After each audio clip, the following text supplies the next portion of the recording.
전국시대 유학자이자 정치사상가인 맹자의 말 중에 이런 말이 있어요. 천재지변은 피할 길이 있으나 자기가 뿌린 재난은 피할 길이 없다. 죄에 관한 이야기를 하는 과정에서 남긴 말인데 자기가 뿌린 씨앗은 본인이 거두게 된다. 죄짓고는 못 산다. 자업자득 뭐 이런 말과 비슷한 의미를 갖고 있죠. 오늘 준비한 사건은 오랜 시간 자신이 자신에게 달아놓은 꼬리표를 떨쳐내지 못했던 한 남자가 저지른 사건 이야기예요. 지금까지는 거의 다뤄진 것이 없는 사건인데요. 나중에 밝혀진 범행 동기가 저는 너무 황당하면서도 그 범행이 벌어지던 그 장면을 상상해보면 너무 비극적이라는 생각이 들더라고요. 이기심이라는 게 부풀어 오르면 그게 최악으로 갔을 때 결국 살인까지 갈 수도 있겠구나라는 생각을 하면서 오늘 사건을 준비했습니다. 오늘은 사건 관련해서 이제 언론에 공개된 사진 자료가 아예 없다 보니까 최대한 제가 스토리 위주로 전해드리도록 할게요. 사건은 2010년 부산광역시 강서구에서 발생해요. 너무너무 더운 8월 초였는데 어떤 낚시꾼이 대저동 낙동강 둔치에 있는 비닐운막 인근 강변에서 낚시를 했어요. 근데 이상하게 그 옆에 있는 운막이 자꾸 신경이 쓰이는 거예요. 뭔가 설명할 수 없는 불길한 느낌을 받았던 것 같아요. 결국에는 낚싯대를 접고 그 비닐 운막에 뭐가 있는지 좀 확인을 하려고 발걸음을 옮깁니다. 딱 봐도 좀 음산한 느낌이긴 했어요. 그러니까 대형 비닐을 대충 둘러서 말아놓은 것 같은 뭔가 집이 없는 사람이 그 안에서 생활을 하고 있을 것 같은 모습이어서 지나가던 사람들도 좀 접근하기 싫어하던 곳이었거든요. 근데 이런 곳에 이 낚시꾼이 왜 굳이 다가간 건지, 뭐 용건이 있었는지, 아니면 날씨가 되게 더우니까 그 안에 뭐 에어컨도 없이 사람이 있을까봐 걱정이 됐던 건지 정확한 이유는 알려져 있지 않지만 서서히 다가가서 이제 누구 없냐 이렇게 소리를 칩니다. 안에서 아무런 반응이 없었어요. 다시 계속해서 사람이 있는지를 확인하면서 불러봤는데 인기척조차 느껴지지 않습니다. 근데 딱 어느 순간부터 코를 팍 찌르는 악취가 나기 시작하는 거예요. 어떠실 것 같아요, 여러분? 저는 그 근처에 가지도 않았겠지만 냄새가 나기 시작했으면 일단 쉽게 들춰볼 생각을 못 할 것 같거든요. 일단 경찰에 신고를 해볼 것 같아요. 근데 이 낚시꾼이 뭔가 불길하다는 생각을 하면서 운막 문을 엽니다. 그리고 그 예상대로 끔찍한 광경을 마주하게 돼요. 말로 표현할 수 없는 엄청난 악취가 운막 내부에 가득 차 있었고요. 날벌레 소리만 들렸어요, 운막 안에서는. 그리고 바닥에는 한 남성이 쓰러져 있었습니다. 혹시나 해서 남성의 상태를 확인했는데 이미 사망한 상태라는 걸 깨닫게 돼요. 바로 밖으로 뛰쳐나와서 이제 경찰에 신고 전화를 걸었고요. 수사가 시작됩니다. 형사들이 확인했던 시신의 상태는 끔찍했어요. 둔기로 수차례 머리를 맞아서 두개골이 완전히 다 깨져 있는 상태였어요. 누가 봐도 이건 타살 정황이죠. 시신이 국과수로 옮겨지면서 부검에 들어갑니다. 이제 부검을 하면서 시신의 신원이 확인이 됐는데요. 40대 남성 김 씨였어요. 이게 이제 사건 관련해서 공개된 자료가 거의 없어서 성씨도 이제 부득이하게 제가 가명으로 김씨로 처리를 했습니다. 사인은 형사들이 처음에 확인했던 모습처럼 두개골 다발성 골절 및 과다출혈이었습니다. 머리 말고 이제 흉부에도 상처가 있었어요. 가슴팍에 이제 둔기로 맞은 듯한 멍자국, 찰과상 이런 것들이 확인이 된 거죠. 한여름인 8월이잖아요. 비닐 움막 안이 얼마나 더웠겠어요. 그러다 보니까 이제 부패도 좀 빨리 진행된 것으로 추측이 됐습니다. 확인해 봤는데 8월 1일부터 10일까지의 부산의 평균 최고 기온이 31.5도였더라고요. 비도 안 내렸기 때문에 체감 기온은 엄청나게 높았겠죠. 그렇게 부패가 진행되긴 했지만 당시에는 이 사망 시점이 그렇게 오래되지는 않은 걸로 추정을 했었습니다. 이렇게 부검이 진행됨과 동시에 이제 운막에서 현장 조사를 해요. 일단은 수사팀이 김 씨가 이 운막에서 거주했을 것으로 추정을 했고요. 내부를 샅샅이 수색합니다. 근데 운막에서 이 피해자 말고 다른 사람의 흔적은 전혀 발견이 되지 않아요. 운막 주변 일대로도 계속 이제 범위를 넓혀서 꼼꼼하게 수색을 했는데 범행 도구라던가 용의자를 특정할 만한 단서도 전혀 나오지 않습니다. 움막에서 혼자 노숙 생활을 한 것처럼 보이는 이 사람에게 딱히 뭔가 뚜렷한 원한 관계도 확인이 되지를 않아요. 그런 관계가 있을 것 같지도 않았고요. 주변인들에 대한 수사를 다 진행했는데 뭔가 뚜렷한 혐의점을 가진 인물은 확인되지 않아요. 그래도 단 하나의 단서라도 지금 잡아야지 누굴 잡을 거 아니에요. 주변에 CCTV가 있는지 확인을 해봤는데 현장을 비추는 CCTV가 한 대도 없었습니다. 이 움막이 있었던 곳이 낙동강 중에서도 되게 외진 곳에 있었어요. 어떻게 목격자라도 지금 찾아야겠다라는 생각에 탐문을 하기 시작했는데 엄청나게 오랜 시간 공을 들인 탐문이었지만 목격자나 제보가 전혀 없었습니다. 이렇게 사건이 미제로 남고 13년이라는 긴 시간이 흘러요.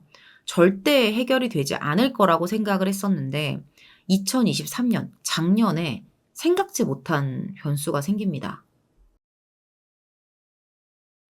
공소시효는 없었지만 13년 동안 그래도 사건에 대해서 뭐 하나라도 좀 나왔으면 하고 바랬겠죠. 근데 진짜 아무것도 없었거든요. 당시에는 뭐 이제 사실상 영구미제 사건이었어요. 자, 그래서 어떤 변수가 생겼냐. 이 변수 때문에 사건이 순식간에 다시 수면 위로 떠오릅니다. 2023년 8월 18일에 경찰에 한 중년 남성이 들어와요. 왜 찾아왔습니까? 하고 이제 찾아온 이유를 물었는데 이 50대 남성이 이런 말을 하는 거예요. 제가 친형을 죽였습니다. 지난날에 어떤 범행을 자수하러 왔다는 거예요. 이제 경찰이 남자를 조사실로 데려왔는데 어떤 사건이냐 이렇게 물어봤더니 13년 전에 운막살인 사건이 있지 않았냐. 내가 그 사건의 진범이다. 라고 이야기를 하는 거예요. 그렇게 단서가 없더니 갑자기 자백을 하는 사람이 나타난 거죠. 경찰이 다시 이 사건에 대해서 본격적으로 조사를 하기 시작합니다. 근데 가장 궁금한 건 경찰도 이게 제일 의문이긴 했어요. 왜 13년이 지난 이 시점에 자백을 했냐라는 거예요. 뭔가 수사망이 조여오고 있는 상황도 아니었고 용의선상에 오른 사람도 아니었었거든요. 어떤 단서도 없었기 때문에 그냥 조용히 그냥 가만히 있으면 자연스럽게 묻힐 수도 있는 사건이에요. 물어봐요. 왜 자백을 하냐? 이유가 뭐냐? 그랬더니 고개를 떨구고 이런 말을 합니다. 죄책감 때문에 견딜 수가 없었습니다. 사망한 김 씨의 친동생이었어요. 남자의 이야기를 들은 수사팀이 진범이라는 심증은 어느 정도 붙였는데 일단 더 확실한 단서가 있어야 되잖아요. 그래서 계속 이제 진술을 들어요. 그렇게 사건의 전말이 드러나게 됩니다. 남자가 친형을 살해한 이유가 뭐였을까요? 갑자기 그 당시에는 어떻게 용의선상에 오르지 않았는지 좀 궁금해지기도 하는데 이건 좀 알려지지 않았습니다. 자, 피의자 김 씨, 자백하러 온 남성 김 씨는 6형제 중에 넷째였고요. 사망한 피해자 김 씨는 둘째 아들이었어요. 둘 다 김 씨이기 때문에 지금부터는 동생, 형 이렇게 지칭을 하겠습니다. 자, 이 두 사람은 1993년경까지 부산 강서구에서 이제 다른 형제들이랑 같이 지냈었다고 해요. 93년 이후에 동생은 이제 건설 현장 일을 하면서 전국을 떠돌아다니면서 생활을 해요. 그러다 보니까 이제 가족들하고 되게 오랫동안 연락을 안 하고 지냈던 거죠. 특히 형제들 중에서 피해자였던 둘째 형과는 아예 연락이 끊어지다시피 합니다. 이때가 2007년경이었는데 이때부터 형이 그 낙동강변에 비닐 움막을 짓고 살고 있었대요. 어떤 이유로 이제 움막 생활을 시작한 건지는 모르겠지만 뭐 이게 무슨 사연인지 그런 것도 알려진 바는 없어요. 그렇게 3년이 지나고 이제 그때까지도 움막에 살고 있었는데 사건이 벌어진 2010년이 돼요. 정말 우연히도 이렇게 오랜 시간 연락을 끊고 살던 두 사람이 다시 만나요. 길을 걷다 마주쳤다고 해요. 이때가 사건 2달 전인 6월경이었습니다. 두 사람이 한동안 이야기를 나눴고요. 이 동생은 형이 움막에 산다는 사실을 알게 돼요. 같이 가보자 해서 이제 함께 움막으로 갑니다. 동생이 쭉 이제 움막을 살펴봤는데 여기서 되게 실망을 했대요, 본인이. 뭐 우리가 생각했을 때는 형이 이렇게 힘들게 사는 모습이 마음이 아파서 실망을 했다면야 뭐 모르겠지만 당연한 동생으로서 가질 수 있는 마음인데 이유가 그게 아니었어요. 안쓰럽다는 생각이 아니라 동네 사람들 다 보는데 왜 이런 데에서 구질구질하게 살고 있지? 이게 부끄럽다는 생각을 했었던 거예요. 원래 관계가 그렇게 좋지는 않았었던 것 같아요. 관계 좋았던 형제면 내가 마음이 아프지 내가 창피한 걸 생각할까요? 가족이 이러고 있는 게 그냥 나는 그냥 창피하고 쪽팔리고 싫었던 거죠. 한동안 이제 동생이 생각을 하다가 형한테 어떤 요구를 합니다. 고향을 떠나서 다른 곳으로 이사를 가라. 이렇게 권유를 한 거예요. 이것도 좀 웃기죠.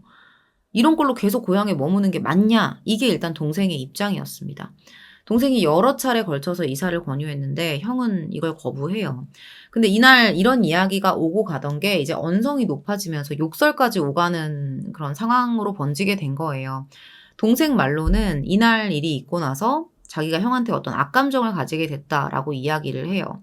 근데 진짜 형이 여기 사는 게 너무 싫고 너무너무 여기서 쫓아내고 싶었나 봐요. 그날 갑자기 생긴 감정이 아니라는 게 뭐냐면 2달 뒤에도 또 형을 찾아가요. 그게 2010년 8월 초순이었던 거죠. 사건 발생 그 시기예요. 뭐 이렇게까지 하나 싶긴 한데 최후의 통첩을 하려고 찾아갔대요. 그렇게 사건이 벌어지게 된 거죠.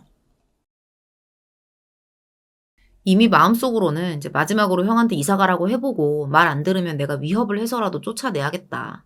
이렇게 마음을 먹고 갔다고 합니다.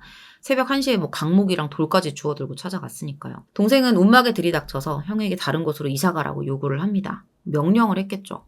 형은 여전히 완고한 입장이었어요. 내가 지금 갈 데가 어딨냐. 난 여기 있을 거다. 끝까지 거부를 해요.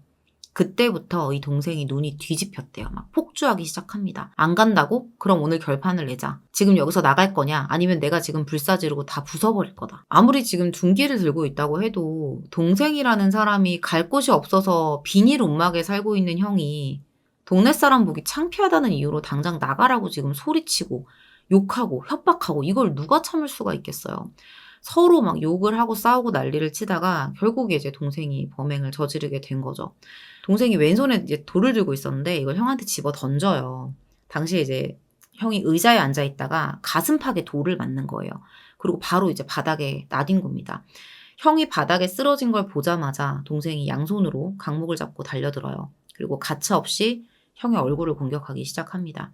잔인한 폭행이 이어지면서 형은 너무너무 아파서 고통에 신음을 했어요. 얼굴을 내리치던 동생은 이제 형의 울음소리를 듣게 되는데 여기서 좀 정신을 차렸어야 되는데 뭔가 형이 괴로워하는 소리를 들으면 내가 이러면 안 되지. 내가 지금 뭐 하는 거지? 이렇게 했어야 맞는 거잖아요. 근데 판결문 내용을 보면 형이 우는 소리를 듣고 그 울음소리 내는 걸 듣고 더 열이 받아서 더 때렸다는 거예요. 아예 이제 이때부터는 형을 죽여야겠다라고 작정을 하고 강목으로 형의 얼굴과 머리를 무자비하게 공격합니다. 시신의 모습 그리고 진술을 통해서 확인된 횟수만 수십 회였어요. 그렇게 형은 그 자리에서 동생에게 맞아서 사망하게 됩니다. 이미 뭐 턱뼈, 두개골 다 이제 심하게 부서진 상태였죠. 그리고 나서 본인은 유유히 이제 범행 도구를 들고 현장을 빠져나와서 도주를 해요. 그렇게 13년의 세월 동안 범행을 감추고 지냈는데 끝내 이 죄책감을 떨쳐버리지 못했던 거죠. 결국에는 제 발로 경찰서를 찾아왔고요. 법의 심판을 받게 됐습니다. 2023년 8월 동생 김 씨는 13년 만에 범행 현장으로 와서 범행을 재현했고요. 살인 혐의로 재판에 넘겨져요. 재판부는 일단 재판을 하기 전에 정신감정을 요구합니다. 먼저 한국 성인 범죄자 재범 위험성 평가도구 이걸 평가를 했는데 총점 12점이 나와요. 강력범죄 재범 위험성이 높은 수준으로 평가가 된 거죠. 그리고 정신병질자 선별도구 PCLR 평가 결과는 총점 11점으로 정신병질적 성격 특성이 중간 수준으로 평가가 됩니다. 당시 김 씨를 면담했었던 조사관이 이런 평가 결과를 바탕으로 형집행 종료 후에 이제 보호관찰이 필요하다라는 의견을 밝히기도 했어요.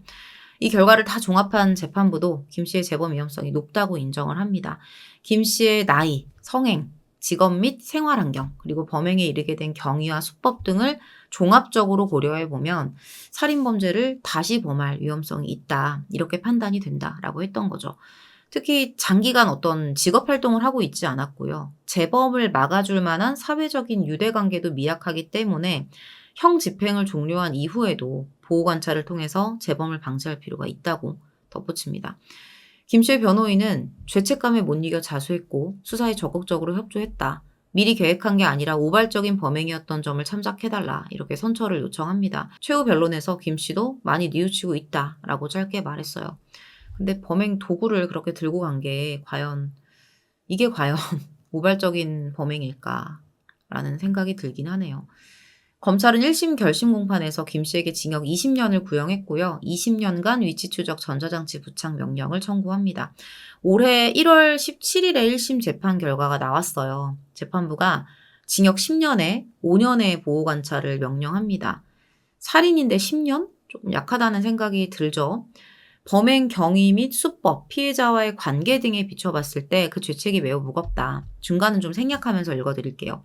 부검 결과를 보면 위턱과 아래턱이 모두 골절이 돼 있고 치아가 떨어져 나갈 정도로 일방적으로 구타당해 사망한 것으로 보인다. 울음소리를 듣고 더 화가 나서 강목으로 공격을 해서 사망하게 한 건 그 범행 수법이 잔혹하다. 피고인의 행위는 어떠한 이유로도 합리화될 수 없는 반사회적이라는 점에서 엄한 처벌이 불가피하다. 다만 수사기관에서 내사 종결된 상태에서 늦게나마 본인이 자수를 했고 자신의 죄값을 받겠다고 하면서 깊이 반성하는 태도를 보였다. 친형인 피해자에 대한 미안함을 보인 점, 유족이자 친형인 첫째 형이 선처를 탄원하고 있는 점, 동종 범죄 전력이 없는 점 등을 유리한 정상으로 참작한다. 라고 양형 이유를 밝혔습니다. 양측 모두 항소했는데요. 항소심 재판부가 항소를 모두 기각해요. 원심의 형이, 그러니까 1심의 형이 주요 양형 요소들을 두루 참작해서 결정된 것이다. 이렇게 인정을 한 거죠. 피고인과 검사가 주장하는 양형 조건들은 이미 원심에서 충분히 고려된 사정들이다. 이런 사정들과 더불어서 여러 양형 요소들을 종합해 보면 원심의 선고형이 너무 무겁거나 가벼워서 부당하다고 보기 어렵다라는 이유를 덧붙입니다. 양측 모두 상고를 포기하면서 그렇게 김 씨는 최종 징역 10년형이 확정이 됐어요. 2035년쯤에 나오겠네요. 우연히 만난 형이 자신을 창피하게 한다는 이유로, 그러니까 단지 내가 쪽팔리기 싫다는 이유로 나까지 싸잡아서 불쌍한 인생으로 여겨지는 게 싫어서 함부로 형을 통제하고 결국엔 살해했던 거. 아무리 자수했다고는 하지만 본인도 두 다리 뻗고 못 잘 만큼 말도 안 되는 범죄를 저지른 거죠. 결국 김 씨는 본인이 뿌린 재난을 피하지 못했고요. 13년 동안 강변 비닐 움막 안에 잠들어 있던 사건의 진실이 드러나게 된 겁니다. 오늘 준비한 내용은 여기서 마무리하도록 하겠습해 긴 시간 시청해주셔서 감사합니다. 스토커라는 말을 딱 들었을 때 떠오르는 말들이 뭐 폭력, 살인, 집요함 이런 것들이 있잖아요. 근데 저는 뭐 이런 것들은 늘 자주 떠올리는 말이었고 이번에는 제가 착각이라는 단어가 떠오르더라고요. 그래서 구글에다가 이제 스토커, 착각 이렇게 두 가지 단어를 넣고 검색을 한번 해봤거든요. 이런저런 글을 읽다 보니까 좀 흥미로운 내용이 있어서 잠깐 소개를 하고 넘어갈게요. 근데 물론 이게 모든 스토커에게 적용되는 건 아니에요. 뭐 어떤 심리적인 문제점 뒤에 뭐 스토커들의 범죄를 미화하거나 숨기려는 의도도 아닙니다. 드 클레랑보 신드롬이라는 게 있어요. 이게 1924년도에 프랑스의 심리학자인 드 클레랑보, 지금 사진 보이시죠? 자, 이 사람의 이름에서 따온 병인데 이게 망상 같은 거예요. 어떤 사람들은 되게 심각한 도끼병이라고도 하더라고요. 뭐 조현병이나 망상장애, 조증 환자에게서도 많이 나타나기도 하고요. 이런 생각? 내가 저 사람과 사귀고 있다. 우리는 서로 좋아하는 사이다. 근데 상대방 마음을 정확히는 모르니까 초조해져서 무서운 말로 협박을 하거나 폭력을 행사하기도 한다는 거예요. 이런 사람들은 이 상대방이 자기한테 어떤 반응을 보였는지, 어떤 표정을 짓고 어떤 말을 하는지에 대해서는 아예 관심이 없어요. 그냥 자기 멋대로 상대 마음을 투사합니다. 그냥 둘 사이에 뭐 인간관계가 익어가는 이런 시간 같은 건 필요 없고 그냥 나를 보고 한번 웃어주기만 해도 그러니까 뭐 예의상 했던 행동들이 있을 거 아니에요. 그런 행동 하나만 가지고도 쟤도 나 좋아하나 봐. 우린 사랑에 빠진 거야. 이렇게 착각을 하는 거죠. 싫다는 반응이 와도 이거를 어떻게 해석하냐. 아, 나를 사랑하고 있기는 한데 남들 눈이 신경 쓰여서 그러는 걸 거야. 그래서 더 냉정하게 구는 거야. 그러니까 그 거부의 행동이 나를 너무너무 사랑해서 나오는 행동이라고 착각을 하는 거예요. 너무 소름이죠. 근데 더 무서운 건 이 망상을 더 강하게 만드는 요인이 되려 그 사람이 나를 좋아하지 않을 거라는 생각 때문이라는 거죠. 그 사람이 나를 좋아한다고 믿으면서도 어차피 나 같은 사람을 좋아하지 않을 거야. 이런 두 가지 생각에 내적 갈등이 생기면서 망상이 더 깊어진다는 거예요. 이게 이제 심해지면 스토커가 되기도 하는 거고요. 물론 이런 과정과 상관없는 스토커도 있을 거예요. 원고를 다 정리하고 보니까 이 부분이 좀 궁금해지더라고요. 왜 이렇게 착각들을 할까? 그래서 한번 찾아보고 정리를 해서 이 앞부분에 좀 끼워 넣어 봤습니다. 오늘 준비한 사건의 범인이 딱 이런 모습을 보이고 있었거든요. 그리고 그 끝은 살인이었습니다. 준비한 내용 지금부터 전해드릴게요. 2023년 3월 31일 새벽 5시 30분경이었어요. 노원경찰서에 출동 명령이 떨어집니다. 살인사건이었어요. 경찰이 위치를 확인하는가 싶더니 다시 한번 장소를 확인해요. 뭔가 좀 익숙하지 않은 곳이었던 거예요. 수락산 중턱에 있는 어느 사찰이었습니다. 몇 분 전에 이제 112 신고센터에 전화가 왔었어요. 한 노년의 남성이었는데 잠깐 좀 머뭇거리나 싶더니 좀 침묵하나 싶더니 이런 말을 하는 거예요. 내가 사람을 죽였다. 이 전화가 오고 나서 이제 수락산 사찰로 출동 명령이 떨어진 거죠. 바로 사찰로 출동을 해요. 산 중턱에 있기는 했는데 이제 차도로 연결이 돼 있다 보니까 접근이 어렵지는 않았어요. 4호선 당고개역 아시죠? 여기를 기준으로 해서 차로 한 15분 정도만 올라가면 도착하는 그냥 되게 쉽게 갈 수 있는 곳이었습니다. 수사팀이 도착을 해보니까 입구에 노인이 한 명 앉아 있는 거예요. 확인을 해보니까 아까 경찰에 사람을 죽였다고 신고했던 그 사람이었습니다. 72세 남성 김 씨였어요. 별다른 저항 없이 체포에 응해요. 수사팀이 이제 피해자가 어딨냐라고 물어봤더니 사찰 주방 쪽을 가리키는 거예요. 그래서 바로 거기로 가봤거든요. 근데 너무나도 끔찍한 현장과 마주하게 돼요. 사찰 주방이 죄다 다 이제 혈흔이었고요. 바닥에 어떤 여성이 한 명 쓰러져 있었던 거예요. 아직 죽었다라고 단정을 지을 수는 없으니까 다가가서 이제 조심스럽게 상태를 확인해 봤는데 이미 정말 엄청난 양의 피를 흘리고 사망한 상태였습니다. 사찰 주방에서 벌어진 살인 사건인 거예요. 그러면 이 피해 여성은 대체 누구냐? 65세 여성 박 씨였는데 이 사찰에서 되게 오랜 시간 동안 봉사를 해왔던 보살님이면서 주지 스님의 친동생이었습니다. 바로 경찰이 사찰을 통제했고 현장에 과학수사팀과 구급대가 들어와서 살펴보기 시작해요. 시신의 모습을 보면 되게 눈에 띄는 특징이 하나 있어요. 신체 부위별로 이제 공격 시에 다른 흉기가 사용이 됐다는 거예요. 머리나 이런 어깨 쪽을 보면 되게 둔기로 강하게 맞은 것 같은 상처들이 보이는데 또 몸통을 보면 되게 예리한 흉기에 찔리고 베인 이런 흔적들이 있었습니다. 적어도 2가지 이상의 범행 도구를 쓴 것으로 보이죠. 자, 범행 도구를 찾아봐야 돼요. 되게 멀지 않은 곳에서 피 묻은 절구공이, 여러분 절구공이 아시죠? 절구공이하고 흉기가 발견이 됩니다. 범인 스스로 지금 자백을 하고 현장에 있으니까 도구를 굳이 숨기려 하진 않은 것 같아요. 2 범행 도구 모두 다 이 사찰 주방에서 쓰고 있던 물건들이었어요. 자백 확보했고 증거도 확보했죠. 자, 그러면 대체 왜 이 65세 박 씨를 이렇게 잔혹하게 그것도 사찰 주방에서 살해를 했냐. 바로 김 씨를 압송해서 범행 동기를 밝히려고 조사를 시작했는데 김 씨가 이런 말을 해요. 내가 4년 동안 절에서 봉사활동을 해왔는데 박 씨가 나를 구박하더라. 이렇게 말을 하는 거예요. 푸대접 받고 화가 나서 저지른 우발적 범행이다. 라는 거죠. 되게 억울해했었대요. 근데 너무 억울해하고 있는데 수사팀이 봤을 땐 뭔가 좀 석연치 않은 거예요. 그냥 구박을 받았다? 이거에 대한 안갚음이라고 보기에는 공격이 너무 과했던 거예요. 그것도 도구를 2개씩이나 써서. 물론 이제 피해자에 대한 앙심이 엄청나게 깊었을 수도 있어요. 그래서 그랬을 수도 있죠. 근데 이 수사를 되게 오래 해본 수사팀 입장에서 봤을 때는 직감적으로 이거는 그거 말고 다른 문제가 있을 거다라는 생각이 들었던 거예요. 그래서 이 2 사람의 관계에 집중을 하기 시작합니다. 그렇게 구체적인 범행 경위를 밝히기 시작해요. 일단은 이 사찰 관계자들 있겠죠? 이 관계자랑 2 사람 주변인들, 이런 사람들을 상대로 탐문 조사를 해 나가기 시작을 하는데 범행의 진짜 동기가 따로 있었어요.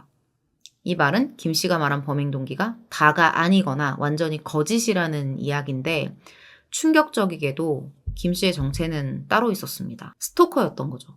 이미 사찰 관계자들 다 알고 있어요. 입을 모읍니다. 저 사람 김 씨, 박 씨가 싫다고 하는데 그렇게 주변을 돌면서 집요하게도 쫓아다니더라. 오죽하면 절에서 회의까지 했었다. 그때 막 피해자한테 더 이상 접근하지 말라고 통보까지 했었다.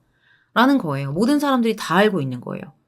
심지어 사건 1달 전에는 이 주지 스님, 피해자 친오빠죠? 주지 스님을 통해서 퇴거 통보, 출입 금지까지 받은 상태였다는 거예요. 그러면 구체적으로 이 2 사람 사이에 어떤 일이 있었는지 제가 지금부터 자세하게 이야기를 해드릴게요. 주변인들 증언 그리고 이 범인의 진술, 경찰 조사 내용 결과까지 정리를 한 내용입니다. 범인 김 씨가 이 피해자 박 씨의 존재를 처음 인식한 게 사건 발생 4년 전이었어요. 그러니까 이때부터 적어도 그런 스토킹 행위가 시작이 됐었다라는 얘기거든요. 2019년이었어요. 김 씨가 이 범인이 평소에 이제 강아지를 데리고 등산을 자주 다녔었나 봐요. 그러다가 우연히 이제 수락산에 있는 사찰에 가게 된 거예요. 여기서 처음 이제 피해자 박 씨와 만나게 된 거죠. 그때 이 피해자 박 씨가 사찰에서 주방장, 총무 이런 업무들을 맡고 있었거든요. 그러니까 방문한 사람이니까 절에 들어온 방문한 사람이니까 친절하게 대해줄 거 아니에요. 물도 떠주고 했었나 봐요. 박 씨 입장에서는 그냥 뭐 방문객에 대한 예의 정도였겠죠. 그렇게 특별한 행동이 아닌 그냥 통상적인 호의. 그런데 김 씨는 이 물을 주던 박 씨의 친절에 호감을 품었다라고 말을 합니다. 그때부터 이 박 씨의 관심을 끌려고 매일같이 사찰에 드나들기 시작해요. 맨날 사찰에서 밥 먹고 뭐 49제 행사 같은 게 열리면 음식 마련하는 거 자기가 막 돕고 그러니까 할 수 있는 봉사활동 있으면 다 참여를 했던 거예요. 정말 열심히. 근데 이게 다 목적이 있는 활동이었겠죠. 박 씨에게 관심을 받기 위해서.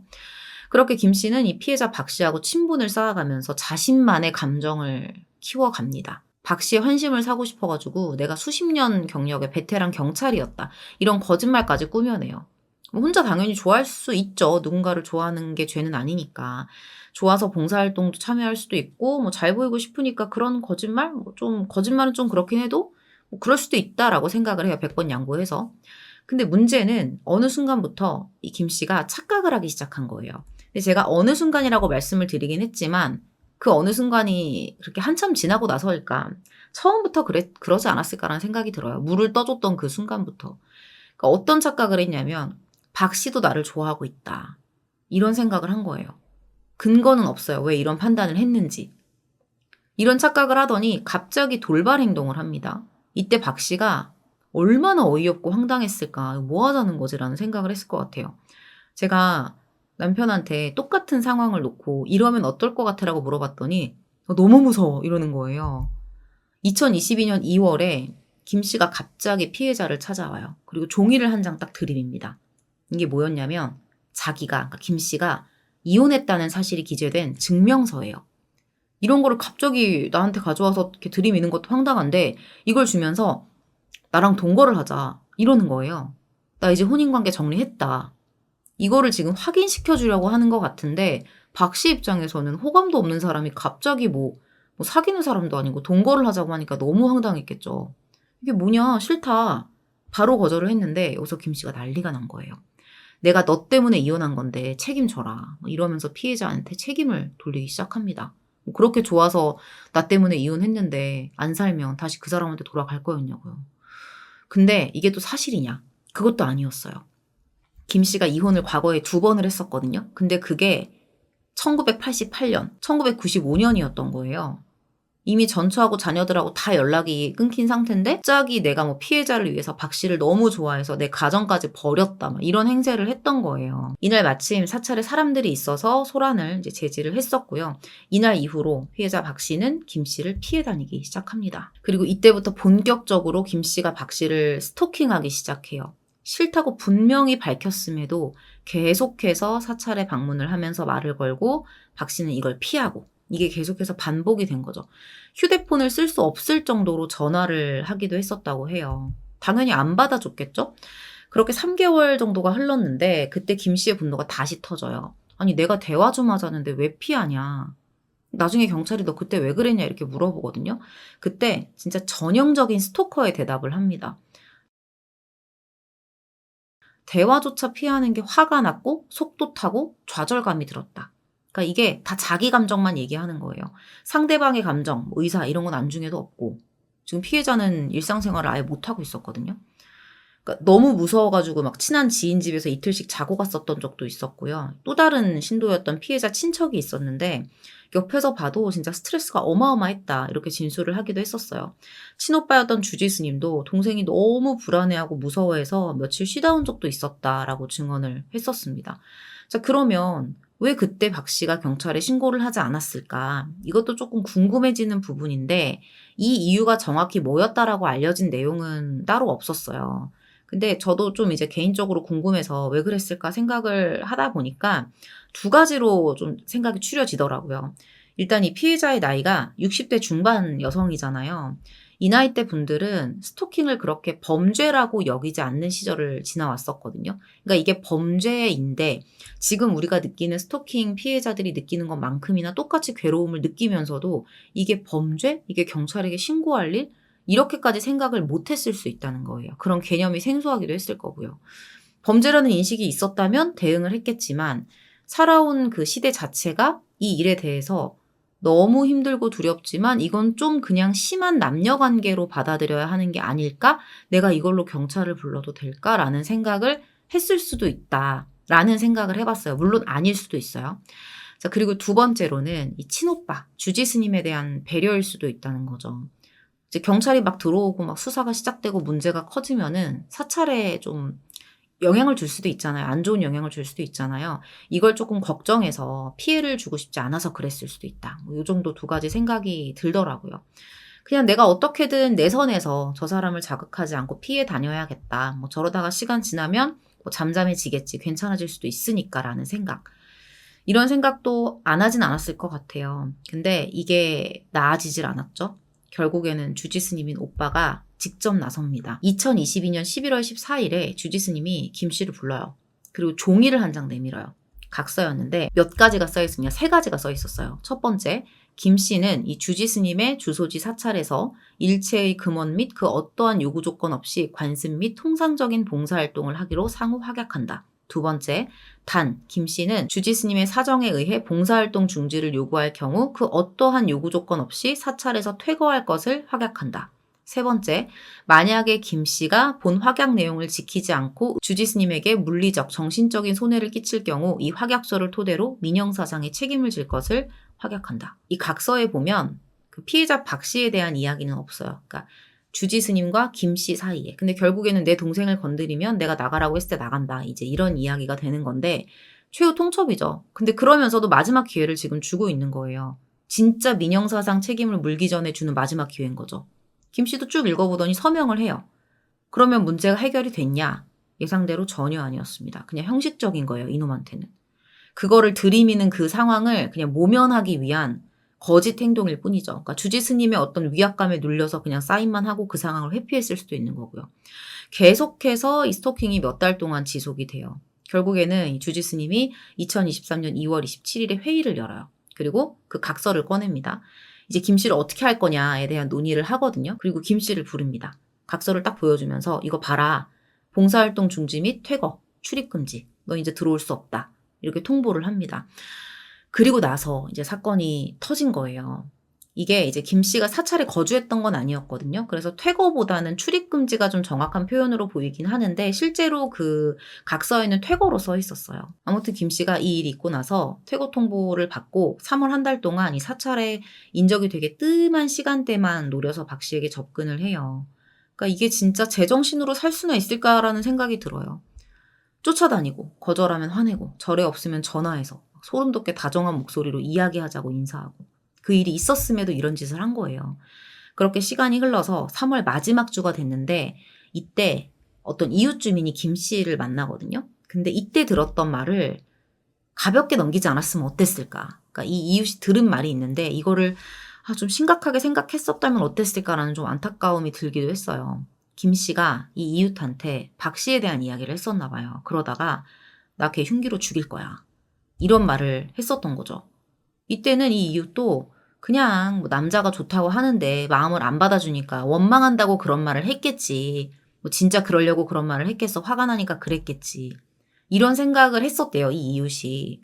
근데 이 부분에서도 참 스토킹에 대한 인식이 무섭다라는 생각이 드는 게 남녀 간의 마음을 받아주지 않는 문제, 이렇게 딱 받아들이고 그 문제를 바라보니까 심지어 구체적으로 누구를 흉기로 찌르겠다라는 그 정말 너무나도 심각하고 무시무시한 말도 그냥 원망의 말, 홧김에 하는 말 수준으로 그냥 넘기는 거예요. 근데 이게 진짜 그런 말이었냐, 정말 홧김에 한 말이었냐, 아니었거든요. 김씨는 되게 진지했어요. 그 말이 진심이었습니다. 3월 30일 저녁에 김 씨가 또 박 씨를 찾아가는데 이땐 좀 묘하게 태도가 다른 거예요. 박 씨가 여전히 만남을 거부하고 있었지만 조금 다른 태도로 내일 새벽에 또 오겠다. 이렇게 말을 남기고 떠납니다. 물론 이제 박 씨는 됐다 오지 말아라. 이렇게 말을 했죠. 뭐 나중에 경찰한테는 뭐 이때 피해자가 나한테 너무 냉담을 해서 내가 상처받아서 우울했다. 그리고 무시당했다는 원망감이 들었다라고 말을 하는데 이거를 지금 살인의 이유라고 말하고 있는 거거든요. 근데 말이 안 되는 게 이미 그 전에 이웃한테 뭐 흉기로 찔러 죽이겠다 이런 말도 했었잖아요. 그리고 또 이런 냉담한 반응이 한두 번도 아니었을 거고 핑계가 다인 그런 범행 동기일 뿐인 거죠. 그렇게 10시간 정도가 지나서 진짜 다음날 새벽 4시 20분경에 다시 사찰에 진짜 온 거예요. 조용히 사찰을 돌아다니더니 김씨 혼자 주방에 있는 거를 보게 된 거죠. 그러더니 가서 보살님 편히 주무셨냐. 태연이 인사를 건넵니다. 나 너무 소름 돋을 것 같아요. 박 씨가 나가라고 대응을 해요. 그럼에도 김 씨는 계속 주방에서 말을 겁니다. 피해자 입장에서는 나가라는 말밖에 할 수 없었을 거예요. 근데 김 씨가 자꾸 자기한테 나가라고 하니까 열받았다는 거예요. 여기서 이제 분노가 폭발해서 선반에 나무 절구공이가 있었거든요. 이걸 딱 들어서 피해자를 공격하기 시작해요. 머리하고 왼쪽 어깨를 계속 공격을 했거든요.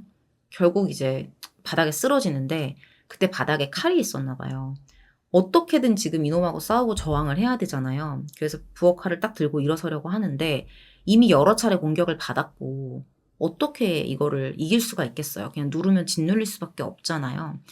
김 씨가 이제 칼을 뺏어서 다시 둔기로 때리기 시작합니다. 정신이 혼미해졌겠죠. 그 와중에도 막 기어서 도망을 치려고 했는데 김 씨가 끝까지 따라가서 둔기를 휘둘러요.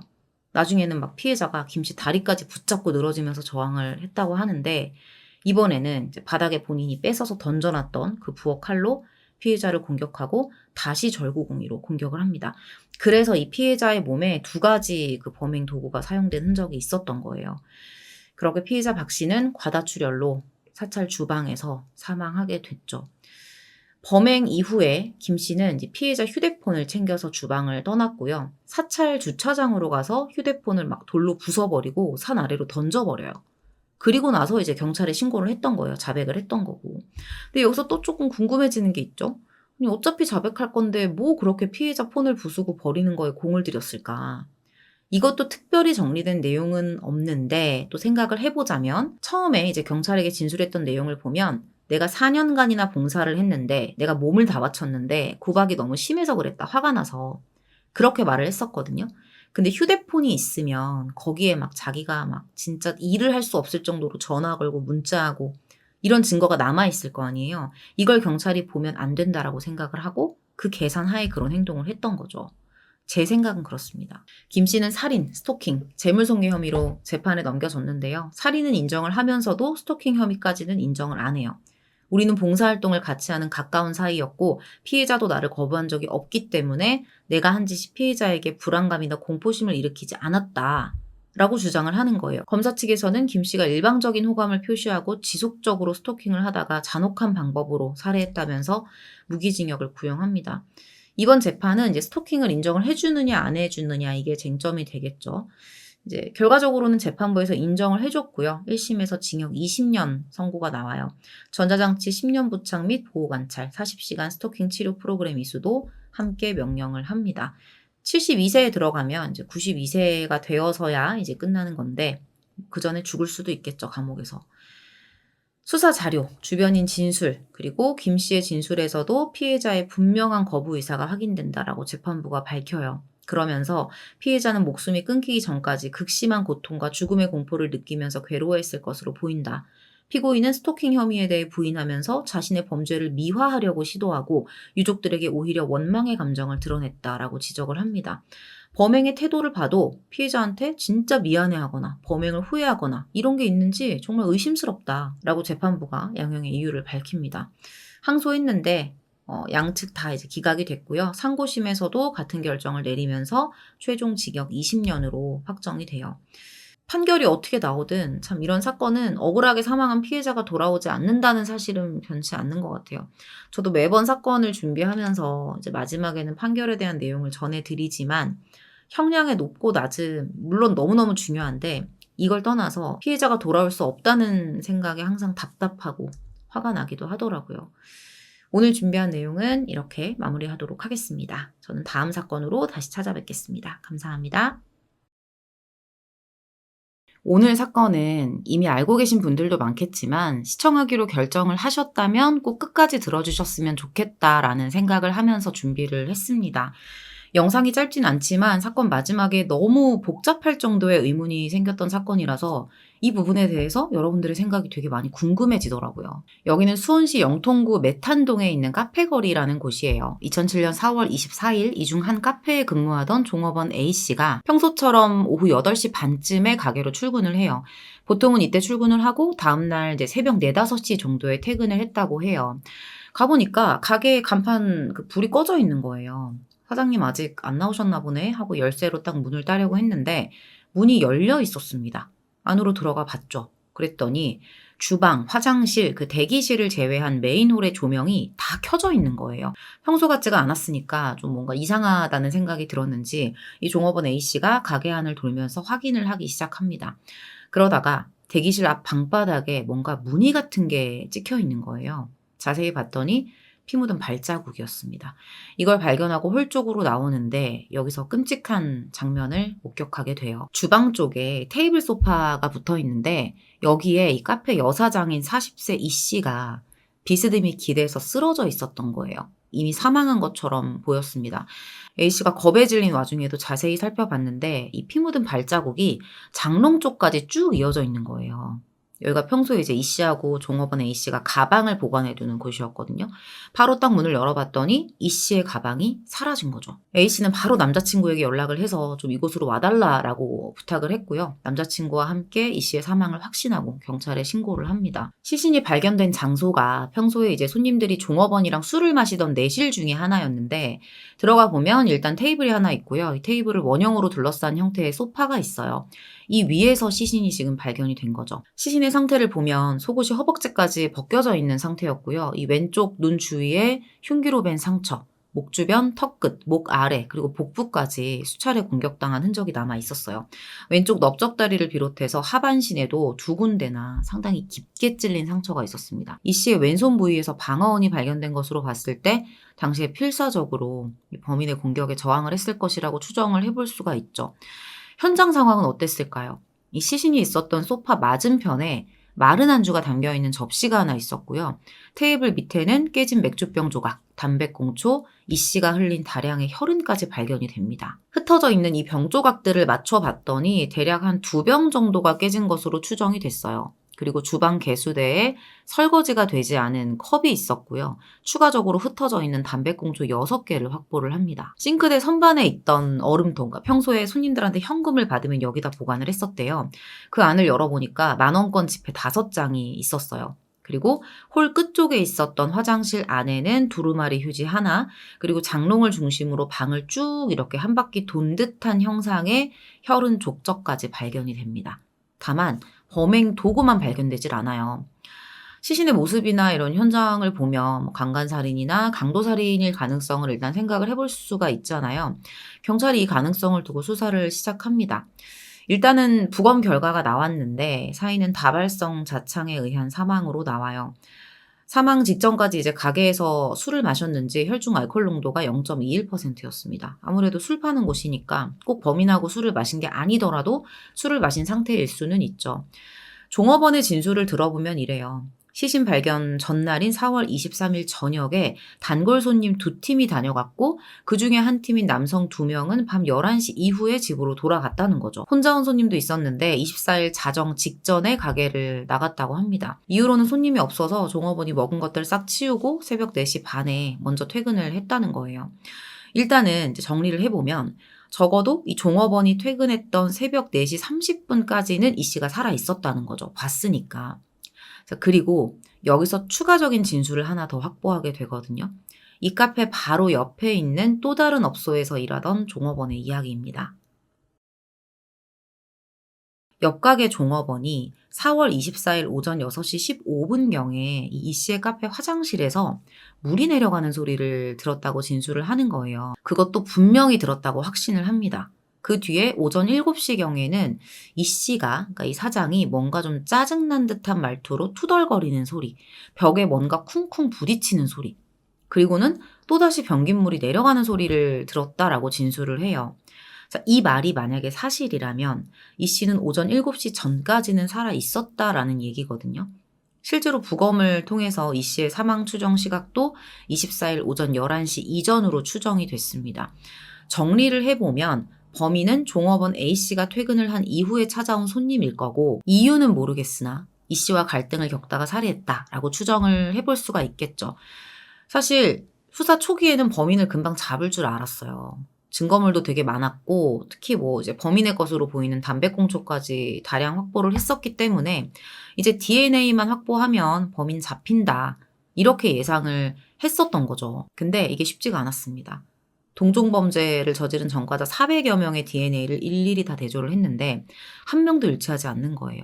사망 직전까지 이 여사장 이 씨가 했었던 통화 기록, 내용까지 다 분석을 했는데 관련 인물들에게는 모두 다 명확한 알리바이가 있었어요. 카페 단골 손님 혹은 뭐 종업원 A씨가 마지막으로 봤던 손님들에게도 다 이제 조사를 했는데 아무 혐의가 없었습니다. 심지어 이 현장에 있었던 깨진 맥주병 조각이랑 싱크대에 있었던 유리잔에서 지문도 발견이 되지 않아요. 이러기도 쉽지 않은데. 이 정도가 되니까 이거 혹시 불법 체류자들이 한 짓 아니야? 이렇게 의심을 했을 정도였다고 해요. 이렇게 범인의 행방이 완전히 오리무중이 돼버렸고요. 사건은 장기미제 사건으로 분류가 됩니다. 그렇게 6년이라는 시간이 흘러요. 2013년 7월 27일에 수원 서부경찰서의 한 남성이 조사를 받게 돼요. 강도상의 혐의였거든요. 박 씨라는 남성인데 이틀 전에 지나가던 여성의 가방을 뺏어서 현금 60만 원 뺏고 폭행하고 상해를 가하고 밀고 이런 혐의로 체포된 상황이었습니다. 혹시 여죄가 있을 수 있으니까 수사팀이 박 씨의 DNA를 채취해서 DNA 신원 확인 정보 데이터베이스에 저장된 정보랑 일치 여부를 확인을 하게 되거든요. 근데 여기서 놀라운 사실이 밝혀져요. 6년 전에 발생했던 그 메탄동 카페 살인사건 현장에서 담배꽁초 발견됐었잖아요. 6개. 근데 그중에 5개에서 검출된 DNA가 있었는데 이게 박 씨랑 일치했던 거죠. 이 결과를 근거로 해서 경찰은 메탄동 사건의 범인을 박 씨로 특정했고요. 본격적으로 이 카페 살인사건 수사를 다시 시작을 해요. 신문조사 과정에서 이제 경찰이 은근히 이제 박 씨를 떠보면서 물어봐요. 너 혹시 이번 요거 강도 사건 말고 몇 년 전에 좀 큰 사건 저지른 적 있지 않아? 그런 적 없어? 그러면서 그때 살인사건 현장에서 담배꽁초 6개가 발견됐는데 그중 5개에서 네 DNA가 나왔다. 이렇게 사실을 통보합니다. 그리고 이 사실을 통보받자마자 박 씨가 자백을 했대요. 사실은 내가 그때 카페에서 여주인을 칼로 죽인 적이 있다라는 거죠. 자, 이때는 이렇게 자백을 하잖아요. 근데 이후에는 변호사를 선임하더니 이 가족들에게 이렇게 말을 합니다. 내가 당시에 경찰이 너무 압박을 주니까 압박감 때문에 허위로 자백을 한 거다. 이렇게 진술을 번복하는 거예요. 그때 사건이 발생했던 카페에 내가 갔던 건 맞는데 그냥 그 여사장이랑 술 마시고 담배만 피웠지 죽인 적은 절대 없다라는 거죠. 이 진술을 대체 어떻게 봐야 될까?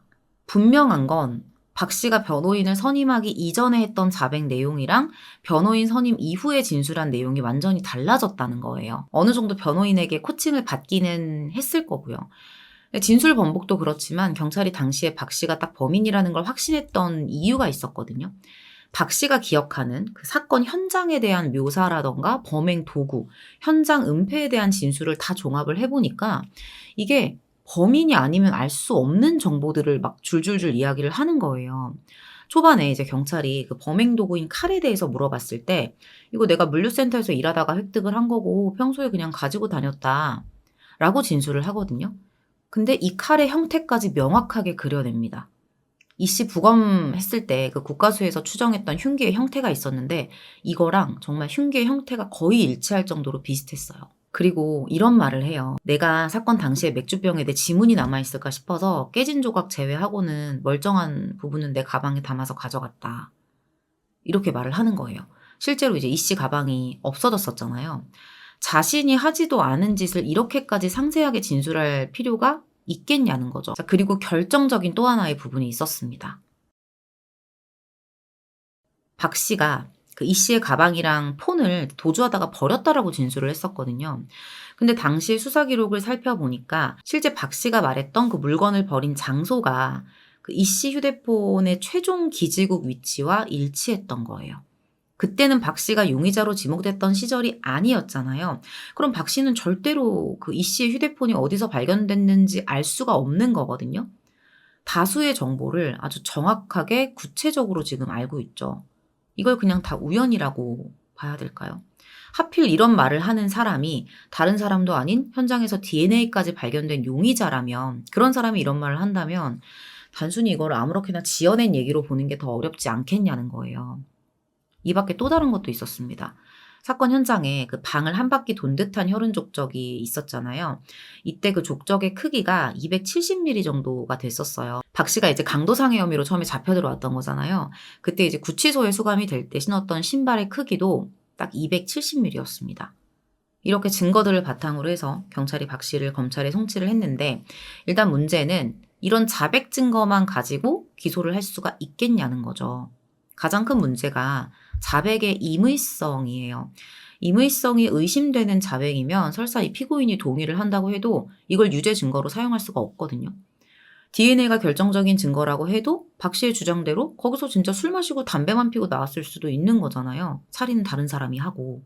그런 가능성도 배제할 수가 없는 거예요. 결국에는 카페에 간 것은 사실이다. 그러나 살인을 하지 않았다. 이 두 가지 진술의 간극을 좁히지 못한 검찰이 박 씨를 기소하지 못합니다. 이렇게 카페 여사장 살인에 대한 건은 무혐의로 결론이 났고요. 사건이 또다시 원점으로 돌아가게 돼요.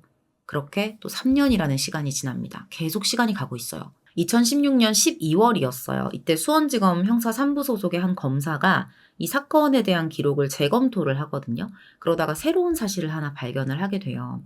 경찰이 당시에 이제 획득했던 그 증거물들, 이걸 좀 검토를 해보는데 화장실 변기 위에 두루마리 휴지가 하나 있었어요. 그러니까 휴지거리에 걸려있는 게 아니라 이게 세워져서 있었던 거죠. 이 휴지에 아주 미세한 반흔 자국이 있다는 사실을 발견을 한 거예요. 이 휴지를 또 지금 보관 중이었고요.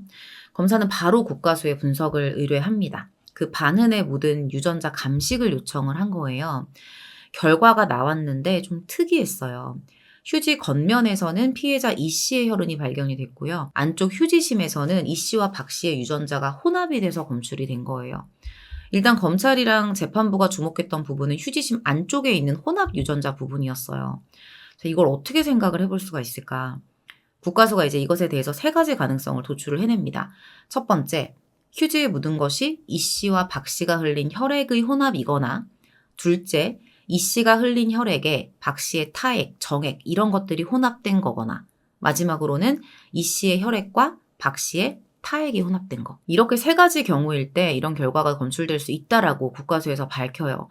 일단 중요한 건 이 세 가지 가능성 모두 이 씨의 것은 다 혈액이라는 사실이에요. 이게 얼핏 봐서는 사실 거의 눈에도 안 띄는 자국이라서 당시에는 별다른 그렇게 주목을 얻지 못했었던 증거물이었거든요.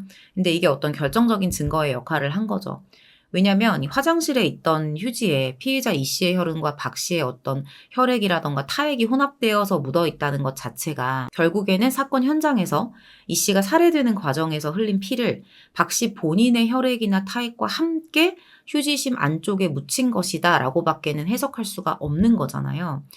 한마디로 이 피가 나던 그 시점, 이 씨가 혈액을 이제 흘릴 수밖에 없었던 그 시점이랑 박 씨의 타액이 묻은 시점이 매우 가깝다. 어쩌면 동시일 수도 있는 거고요.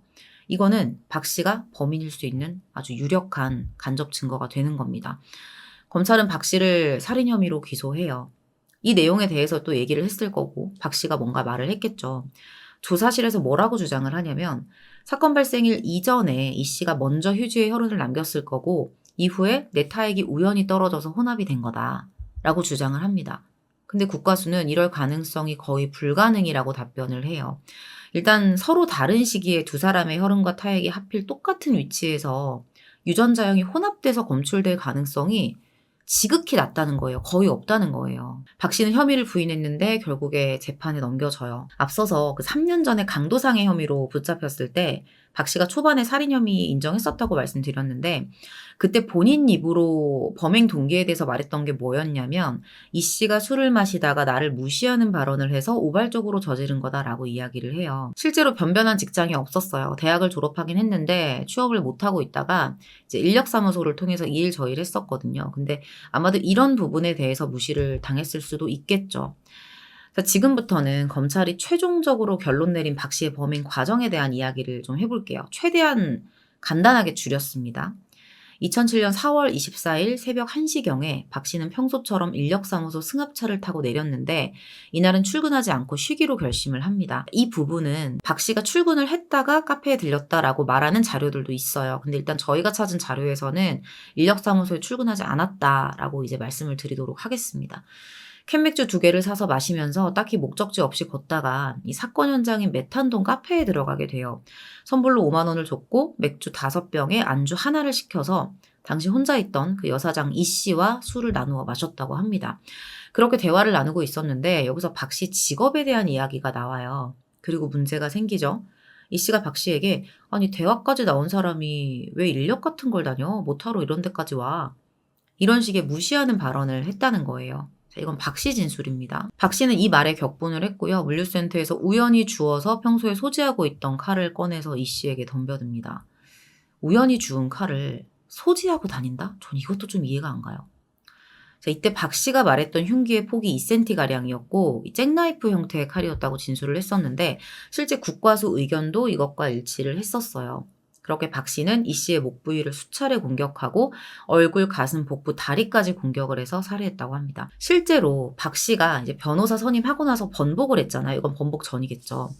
번복을 했는데 그때 얘기했던 거 뭐냐면 이 씨랑 술을 먹고 나와서 이제 술에 취해가지고 노상에서 자다가 깼다. 그러니까 그 이후에 뭐 그 가게에서 무슨 일이 있었는지 나는 모른다.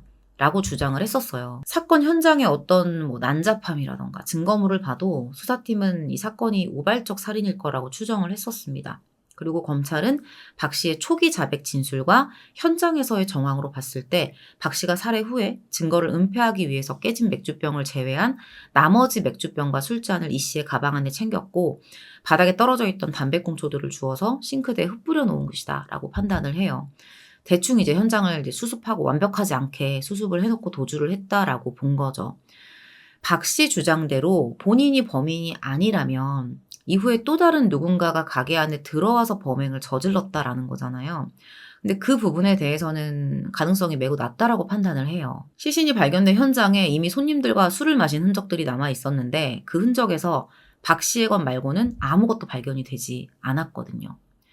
2017년 6월 19일 1심 재판부는 박 씨에게 징역 15년, 위치 추적 전자장치 부착 15년을 선고합니다. 여러 범행의 잔혹성에 대한 부분과 함께 피해자의 어린 아들에 대한 이야기를 해요. 아들의 유일한 양육자가 이 씨였거든요. 그리고 이 재판에 오기까지 지금 수년이 흘렀잖아요. 피고인이 그 몇 년간 태연하게 일상생활을 살 동안 피해자의 아들과 유족들이 겪었을 긴 고통이 컸다라고 양형의 이유를 밝힙니다. 어떤 방법으로도 회복될 수 없는 범죄라는 거, 그리고 피고인이 유족들을 심적으로나마 위로하기 위한 어떤 시도도 하지 않았다는 거. 다만 피고인이 자신의 처지를 비관하고 있던 차에 우발적으로 범행을 저지르게 된 거. 이런 걸 다 종합해서 15년형을 내렸다고 합니다. 검찰이 제시한 부분을 다 살인의 증거로 받아들인다는 의미죠. 박 씨가 바로 항소를 해요. 자, 여기서부터 반전이 생겨요. 제가 그래서 끝까지 봐달라고 말씀을 드린 거예요. 이때부터 이제 의문점에 대한 이야기를 좀 해볼 건데, 항소를 했잖아요. 근데 항소심 재판부에서 말도 안 되는 일이 벌어진 거예요. 증거 불충분을 이유로 박 씨에게 무죄를 선고한 거죠. 검찰이 제시한 살인 증거물 중에 이 박 씨의 범행을, 그 살인 범행을 확증할 수 있는 증거가 하나도 없다는 거예요. 여기에 몇 가지 이유가 있었습니다. 자, 이 사건이 그 핵심 증거가 지금 반흔이 남아있는 휴지심이잖아요. 이것 자체가 지금 살인의 증거가 될 수 없다라고 판단을 한 거죠. 이 카페 화장실이 남녀 공용이에요. 휴지거리가 없는 상태로 양변기 위에 휴지가 놓여 있거든요. 앞서 말씀드린 대로 이 두 사람의 유전자가 섞여서 동시에 검출이 된 곳이 두루마리 휴지의 휴지심 부분이잖아요. 이걸 재판부는 코를 풀거나 뭔가 용변을 보는 과정에서 DNA가 겹쳐져서 묻었을 수도 있다라고 본 거죠. 일단은 뭐 휴지거리에 걸려있지 않기 때문에 휴지심 안쪽을 만질 수밖에 없잖아요. 이렇게 푸니까. 근데 제가 의문이 많이 들었던 부분이 뭐였냐면 앞서 국과수에서 이렇게 말을 했었어요. 박 씨가 서로 다른 시기에 묻은 흔적이다라고 주장을 했을 때 뭐라고 국과수에서 얘기를 했었냐면 서로 다른 시기에 두 사람의 혈흔과 타액이 똑같은 위치에 일치하면서 혼합돼서 검출될 가능성이 극히 낮고 분명히 여러 사람이 이 휴지를 썼을 텐데 이 두 사람의 유전자만 딱 혼합으로 검출이 됐다는 건 분명히 박 씨가 자신의 혈액이나 타액과 함께 이 씨의 혈액을 이렇게 함께 휴지심에 묻혔다. 라고밖에 볼 수 없다라고 이제 국과수는 이야기를 했었거든요. 한마디로 국과수의 말을 정리해보면 뭐냐.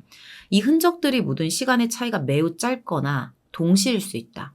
혹은 이미 혼합된 상태로 박 씨가 휴지심을 만져야만 이런 결과가 나올 수 있다라고 본 거죠.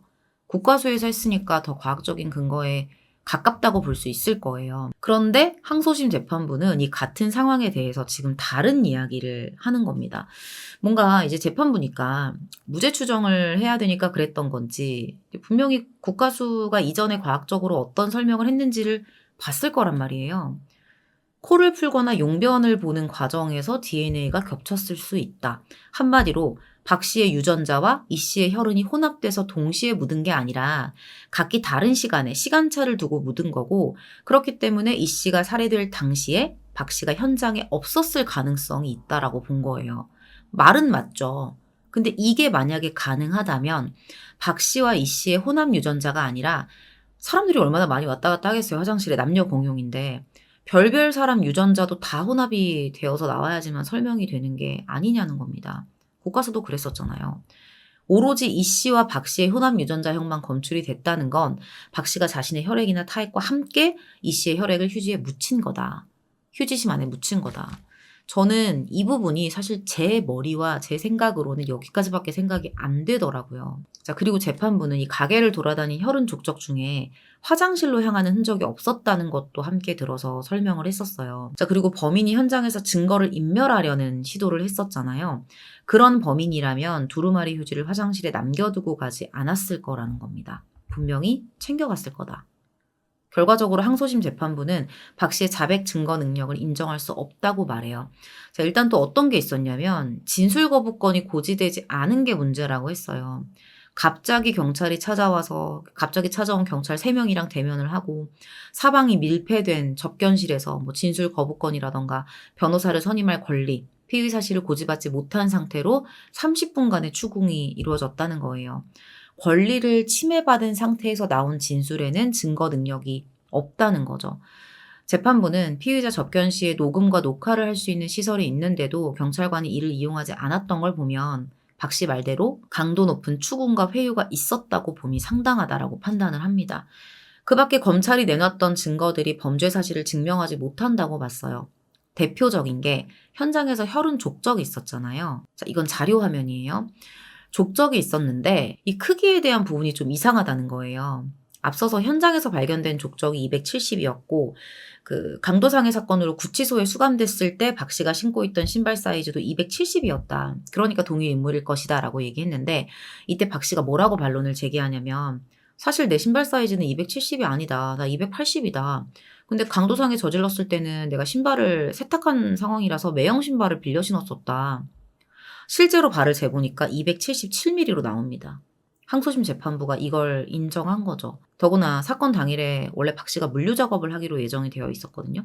그런 날이라면 굳이 맞지도 않는 신발을 신었을 리 없다는 겁니다. 작업을 할 때는 위험할 수도 있고 내 발에 맞는 신발을 신었을 때 일을 더 잘할 수가 있잖아요. 걸림돌이 되면 안 되니까. 살해 추정 시간에 대한 부분도 범행을 입증할 증거로 인정을 받지 못했어요.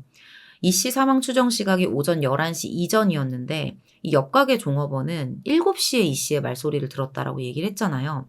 그러면 오전 7시에서 11시 사이에 이 씨가 사망을 했다는 건데 박 씨가 이때까지 카페에 있었다거나 삼자가 이후에 한 번도 카페에 들어오지 않았다는 걸 입증할 증거는 없다는 거죠. 결과적으로 종합을 해보면 하나하나의 증거들이 이 피고인이 범행을 저질렀다라고 보기에 충분할 정도로 압도적으로 증명됐다고 보기 어렵다는 거예요.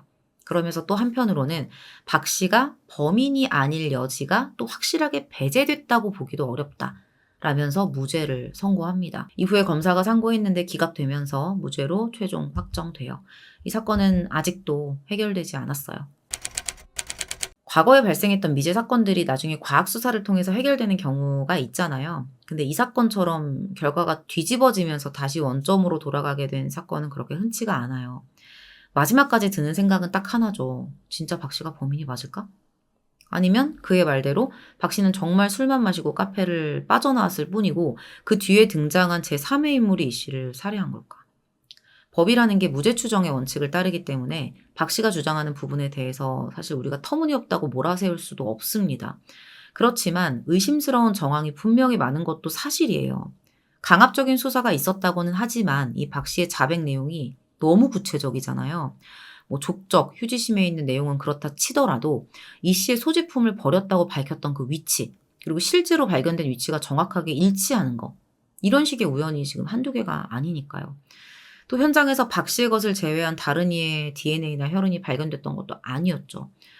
결국에는 마지막으로 카페에 들른 손님이 박 씨였다라는 사실만 증명이 되면 무조건 박 씨가 범인일 텐데 이걸 증명할 만한 명확한 근거가 없기 때문에 이 사건은 미제 사건으로밖에 남을 수가 없게 된 거죠. 오늘 사건 보시면서 여러분들은 어떻게 생각하시는지 좀 많이 궁금하거든요. 댓글 통해서 다양한 의견 남겨주시면 감사하겠습니다. 준비한 내용은 이렇게 마무리하도록 할게요. 감사합니다. 무엇보다 여타 사건 여러분들이 지금까지 보셨던 사건들에 비해서도 잔혹한 부분이 좀 심하다라고 미리 알려드립니다. 내 여자친구를 성폭행한 30년 지기 친구. 제목만 봐도 대체 무슨 일일까 궁금증이 커지죠. 이게 2019년 10월 4일에 올라온 국민청원 글이에요. 글을 올린 사람은 대전에 살고 있는 36세 남성 김 씨인데 이 글에서 다소 충격적인 이야기를 폭로합니다. 어린 시절부터 너무나도 친했던 30년 지기 절친이 결혼까지 계획하고 있는 자신의 여자친구를 성폭행했다라는 내용이었어요. 내용을 보면 사건 발생 당시에는 혐의를 인정했던 친구가 조사 과정에서 갑자기 입장을 번복하면서 혐의를 부인하기 시작했고 변호사까지 선임한 뒤에 지금은 불구속으로 수사가 진행되고 있다는 거죠. 그래서 너무 억울한 상황이다. 글의 말미에는 이 일로 너무나 괴로움이 커서 더 이상 나와 여자친구는 살고 싶지 않다는 안 좋은 선택까지 할 계획이다. 이런 내용을 밝히기도 했습니다. 내용이 결국에는 이 피의자의 구속 수사를 촉구하는 건데 이 내용이 진짜 사실이면 청원인인 김 씨 그리고 여자친구의 신변에도 문제가 생길 수 있는 되게 위험한 상황인 거잖아요. 당시에 이 글이 여러 커뮤니티에 퍼지면서 화제가 됐었고요. 사람들은 경찰의 안일한 수사 과정을 비난했습니다. 그리고 이 청원이 올라온 지 약 5개월가량 지나서 잠깐 이 사건이 잊혀졌었거든요. 근데 이 사건이 다시 언론에 등장하게 돼요. 피의자가 구속됐다는 내용이었습니다. 아, 청원인의 바람대로 그렇게 됐구나 라고 생각하실 수도 있는데 그게 아니었어요. 놀랍게도 구속된 사람이 성범죄를 저질렀던 김 씨의 친구가 아니라 김 씨 본인이었던 거예요. 김 씨가 당시 재판을 앞두고 있었던 가해자, 그 친구 박 씨를 직접 죽인 거죠.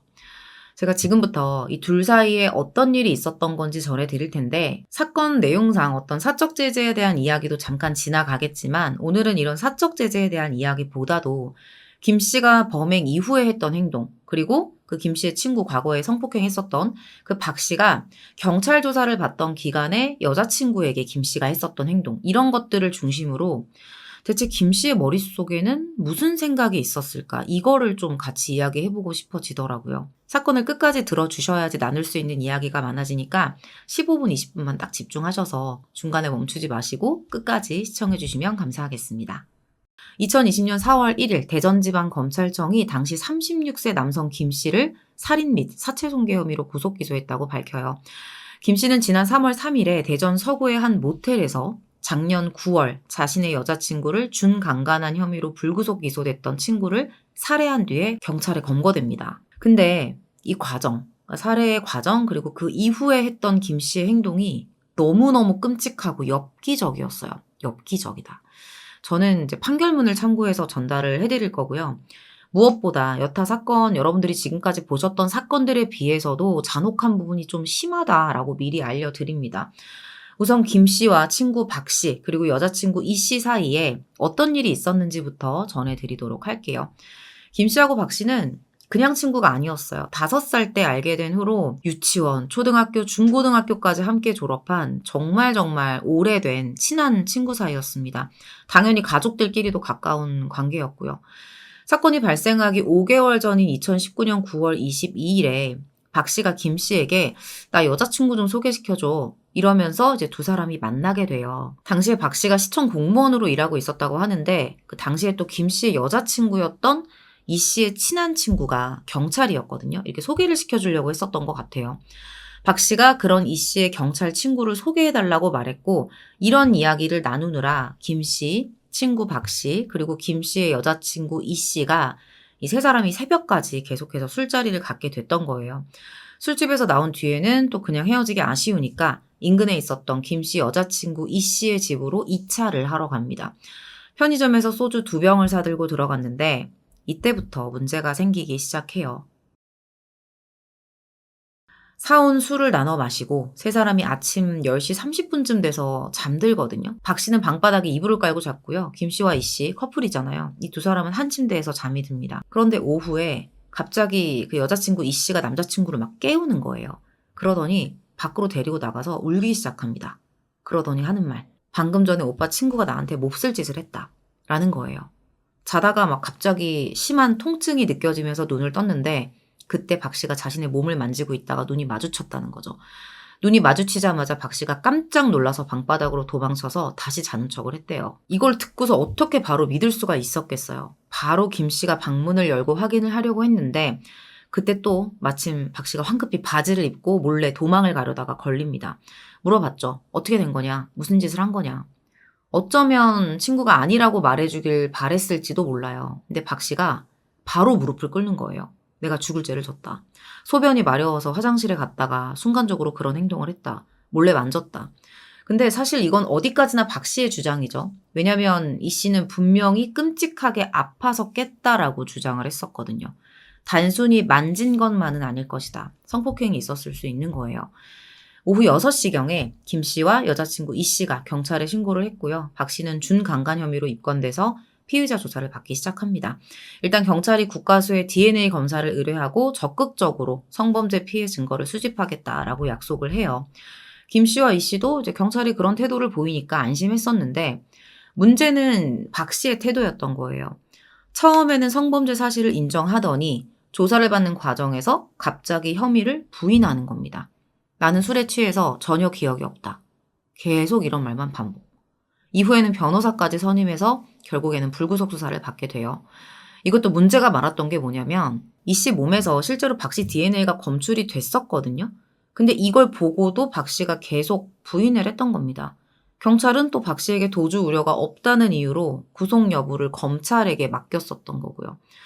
아무튼 여기에 더해서 박 씨의 가족들이 수시로 김 씨와 가족들에게 연락을 해서 이제 그만 좀 해라, 합의하자, 이 정도면 됐다. 계속해서 요구를 했다고 합니다. 결국 여자친구 이 씨는 사건에 대한 충격으로 해서는 안 될 선택을 하려고도 했었고요.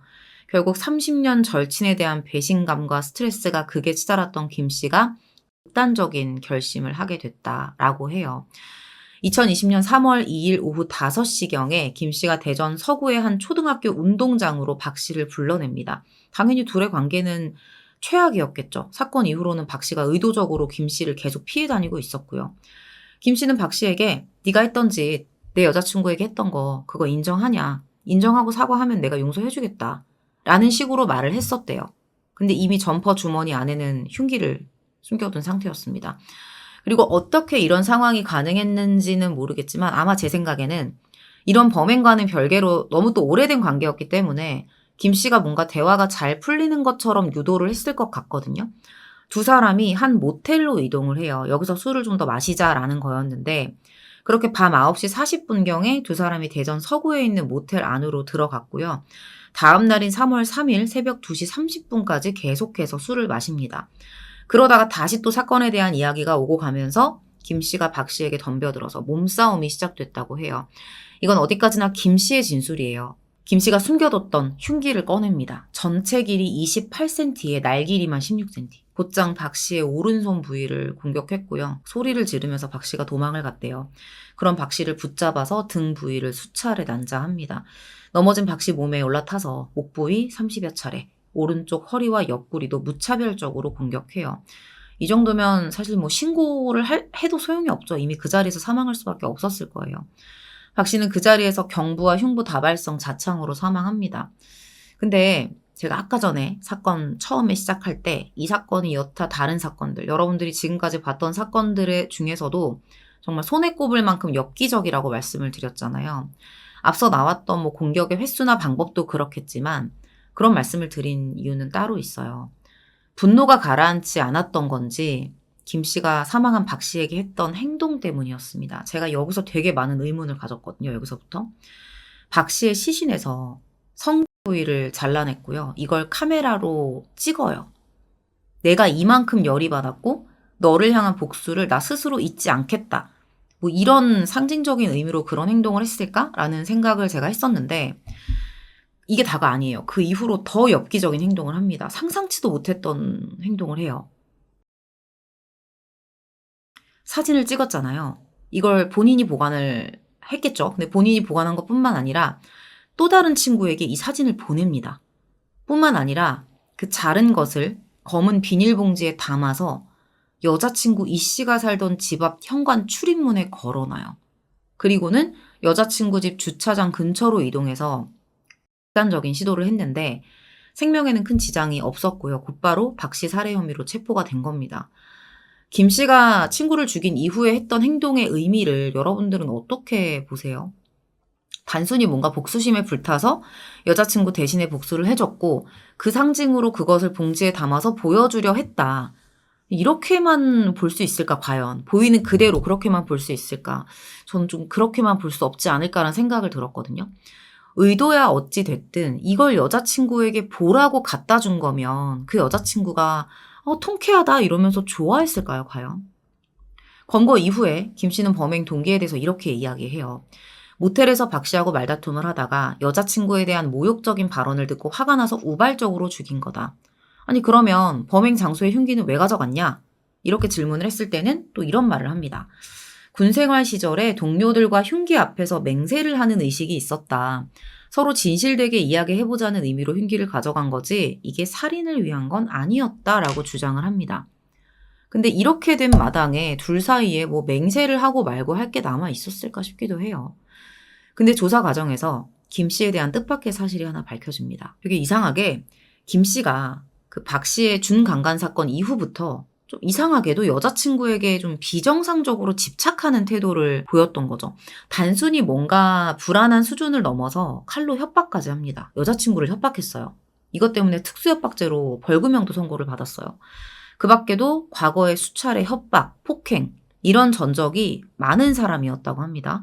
특히 박 씨, 그 친구의 사건 이후에 여자친구 이 씨가 헤어지자고 했었나 봐요. 근데 그럴 때마다 너 한 번만 더 나한테 헤어지자고 말하면 내가 박 씨 죽이고 나도 죽을 거니까 알아서 해라.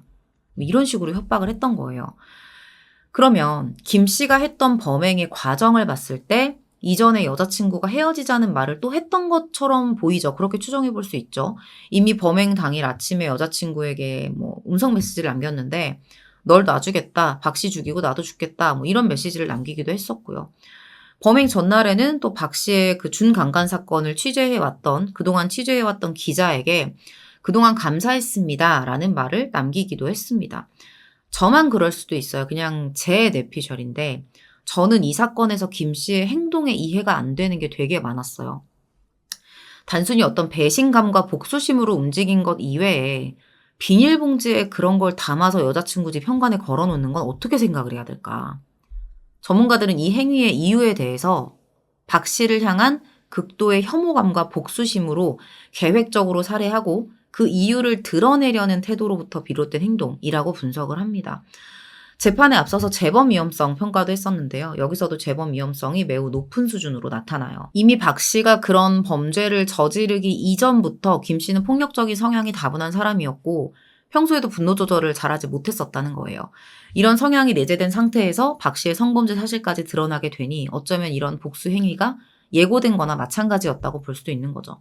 근데 왜 하필 이걸 여자친구 집에다가 걸어놨냐는 거예요. 여자친구가 무슨 죄가 있길래. 단순히 이게 박 씨에 대한 복수심만 있었던 걸까? 이에 대해서 검찰은 김 씨의 심리가 정상적이지 않았고 박 씨를 향한 복수의 감정 이외에도 여자친구가 자기에게 이별을 고한 것에 대한 복수의 감정도 매우 컸을 것이다 라고 판단을 합니다. 과연 김 씨의 행동은 단순히 사랑하는 여자친구에게 몹쓸 짓을 저지른 범죄자에 대한 사적 제재였다라고만 볼 수 있을까? 사건에 의문을 갖는 어떤 시각은 대체로 이랬어요. 그게 아니면 평소에 분노를 조절하지 못하는 일종의 성격 장애가 있었던 사람이 친구의 성범죄라는 촉발 요인으로 인해서 살인이라는 극단적인 범죄까지 저지르게 된 걸까? 아마 이 사건 댓글도 그런 두 가지 방향으로 갈릴 것 같은데 여자친구에게 그런 짓을 했다면 더구나 나한테 소중한 사람이 내 친구에게 그런 일을 당했다면 당연히 저라도 가만두지 않을 것 같아요. 근데 여자친구 집 앞에 그걸 걸어놓은 건 단순히 박 씨에 대한 복수심 이외에 여자친구에 대한 분노를 비정상적으로 표현한 거라고밖에는 이해가 안 되더라고요. 2020년 7월 9일에 1심 재판이 열립니다. 김 씨의 변호인은 우발적 살인이었음을 계속 주장해요. 당시에 사용한 흉기는 평소에 갖고 다니던 무기였고 이걸 모텔까지 챙겨간 이유는 일종의 특전사 의식을 행하기 위해서였다라는 거죠. 과거의 사무라이 의식처럼 칼을 앞에 놔두고 진실을 이야기하는 그런 관행에서 비롯된 거라고 해요. 결국 박 씨에게 어떤 진심 어린 사과를 받아내기 위한 일종의 협박용 칼이라는 건데 이런 걸 누가 평소에 갖고 다니겠어요. 재판부도 이 주장을 받아들이지 않습니다. 그런 특전사 의식이 실제로 존재하는지 확인할 길이 없다고 판단을 했어요. 근데 진짜 좀 웃긴 건 김 씨가 정작 또 특전사 출신도 아니었다는 거죠. 김 씨 측은 사체 손괴도 인정하지 않습니다. 사망 이후에 절단한 게 아니라 숨이 붙어 있는 상태에서 행한 것이다. 그게 더 끔찍한 거 아닌가요? 근데 또 법에서는 사후에 시신을 훼손한 게 가중처벌의 근거가 될 수 있기 때문에 이렇게 주장을 하는 것 같아요. 이 부분에 대해서는 부검의 의견이 중요해지는데 절제된 피부 그리고 피하 조직에서 출혈 등의 생활 반응이 뚜렷하지 않다는 점 등을 들어 절단 행위가 사망 이후에 이루어진 것으로 판단합니다. 재판부는 김 씨에게 징역 20년 그리고 위치 추적 전자장치 10년 부착을 선고해요. 비록 피해자가 준강간 사실을 부인했다고는 하나 피해자는 법원에 기소된 상태였으므로 재판이 이루어졌다면 범죄에 상응하는 처벌을 받았을 것임에도 피고인은 준강간 사건의 첫 공판 기일이 열리기도 전에 피해자를 살해했다. 이로써 이 씨가 정당한 법적 절차를 통해 피해자 박 씨의 준강간 사실을 밝혀 처벌하고 피해를 회복할 기회도 사라져버렸다.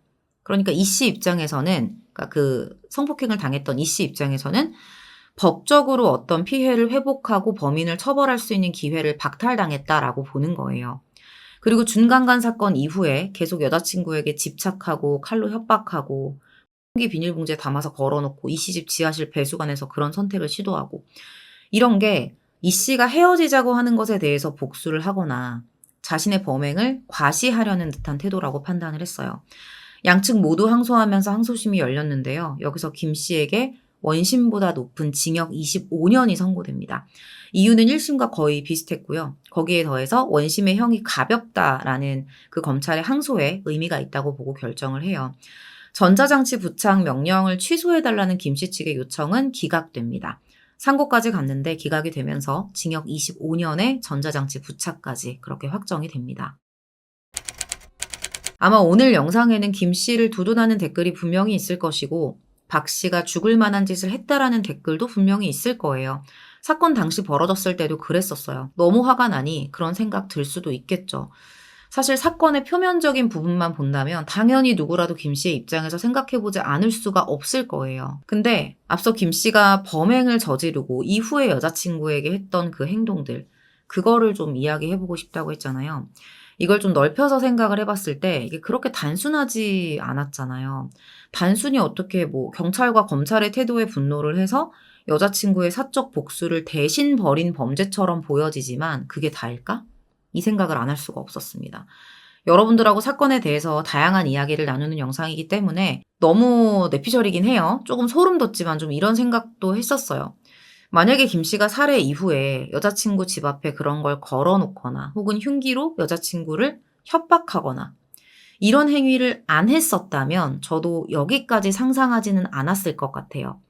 어떤 생각을 해봤냐면 김 씨가 과연 이 여자친구가 당한 일을 성폭행이라고만 여겼을까?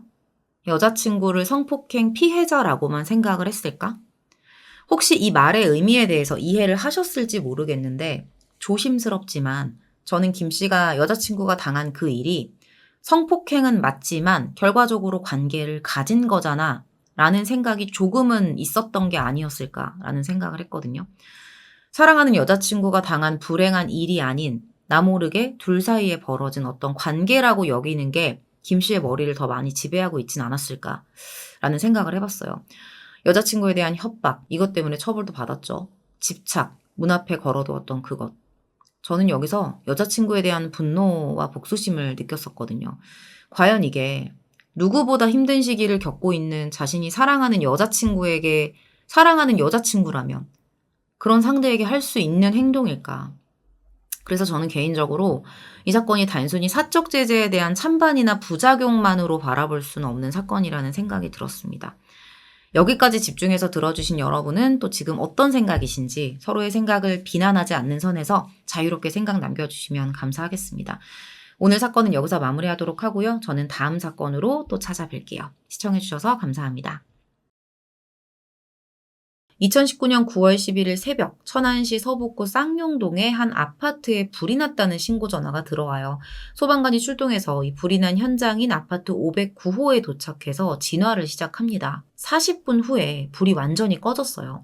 그 후에는 이 집에 진입을 해서 인명피해는 없는지 내부를 살펴보기 시작했는데 양문형 냉장고 아시죠? 이게 쓰러져 있는 걸 발견하게 된 거예요. 뭔가 화재나 폭발로 인한 충격 때문에 쓰러진 거라면 보통은 냉장고가 앞이나 옆으로 쓰러진다고 합니다. 근데 이 냉장고는 누군가 일부러 쓰러뜨린 것처럼 뒤로 쓰러져 있었고요. 문은 또 활짝 열려서 하늘을 향해 열려 있는 상태였어요. 이상함을 느낀 소방관이 냉장고에 가까이 가봤는데 여기서 충격적인 장면을 목격해요. 냉장고 안에 두 구의 시신이 들어있었던 거예요. 이 집에 살던 62세 여성 윤 씨, 어머니였고요. 35세의 남성 김 씨였습니다. 둘째 아들이었어요. 어머니는 냉장실 칸에서, 아들은 냉동실 칸에서 각각 누워서 웅크린 듯한 모습으로 발견이 된 거죠. 이 두 사람의 사망의 이유를 밝혀내기 위해서 수사진이 투입돼서 분석을 하기 시작했는데 단서가 되게 적었거든요. 사건을 수사를 하면 할수록 점점 더 미궁 속으로 빠져들어갑니다. 일단 이 화재가 발생한 시점이 추석 연휴 전날이었어요. 9월 11일이었습니다. 아파트 주민들이 화재 신고를 했는데 갑자기 펑 하는 큰 폭발음이 들렸고 509호에서 불길이 치솟기 시작했다라고 진술을 해요. 다행히도 빠르게 이제 불길을 잡으면서 화재가 더 커지는 걸 막을 수 있었어요.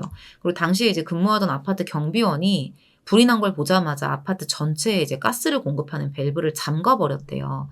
그렇게 2차 폭발을 막기도 했었고요. 화재 현장인 줄 알았던 이곳이 지금 단순 화재 사건이 아닌 상황이 되어버린 거예요. 발견 당시 냉장고는 뒤로 쓰러진 상태로 문이 다 열려 있었고요. 전원 플러그는 뽑혀 있었습니다. 아시다시피 양문형 냉장고는 냉장실하고 냉동실이 세로로 이렇게 길쭉한 형태로 돼 있잖아요. 일단은 그 안에 있는 칸막이가 다 제거된 상태로 시신이 들어있는 상태로 이제 발견이 됐었던 거죠. 근데 특이한 건 이 손이 얼굴 쪽으로 올라가 있는 거예요. 이렇게 가리듯이. 어떤 폭발이나 뜨거운 불길을 피하려는 듯한 그런 모습이었다는 거죠. 이런 모습이었습니다. 이렇게 가리고 있었대요. 그럼 이걸 봤을 때 생각할 수 있는 거는 이 두 사람이 폭발 직전까지 살아있었다라고 볼 수도 있는 거거든요. 자, 그러면 이 집에 사망한 두 사람 말고 다른 가족은 없었을까? 알아봤는데 알고 봤더니 4인 가족이었어요. 사망한 60대 여성 윤 씨, 남편 그리고 두 아들이 사는 평범한 가족이었던 거죠. 2000년에 남편 명의로 이 아파트를 매수했었고요.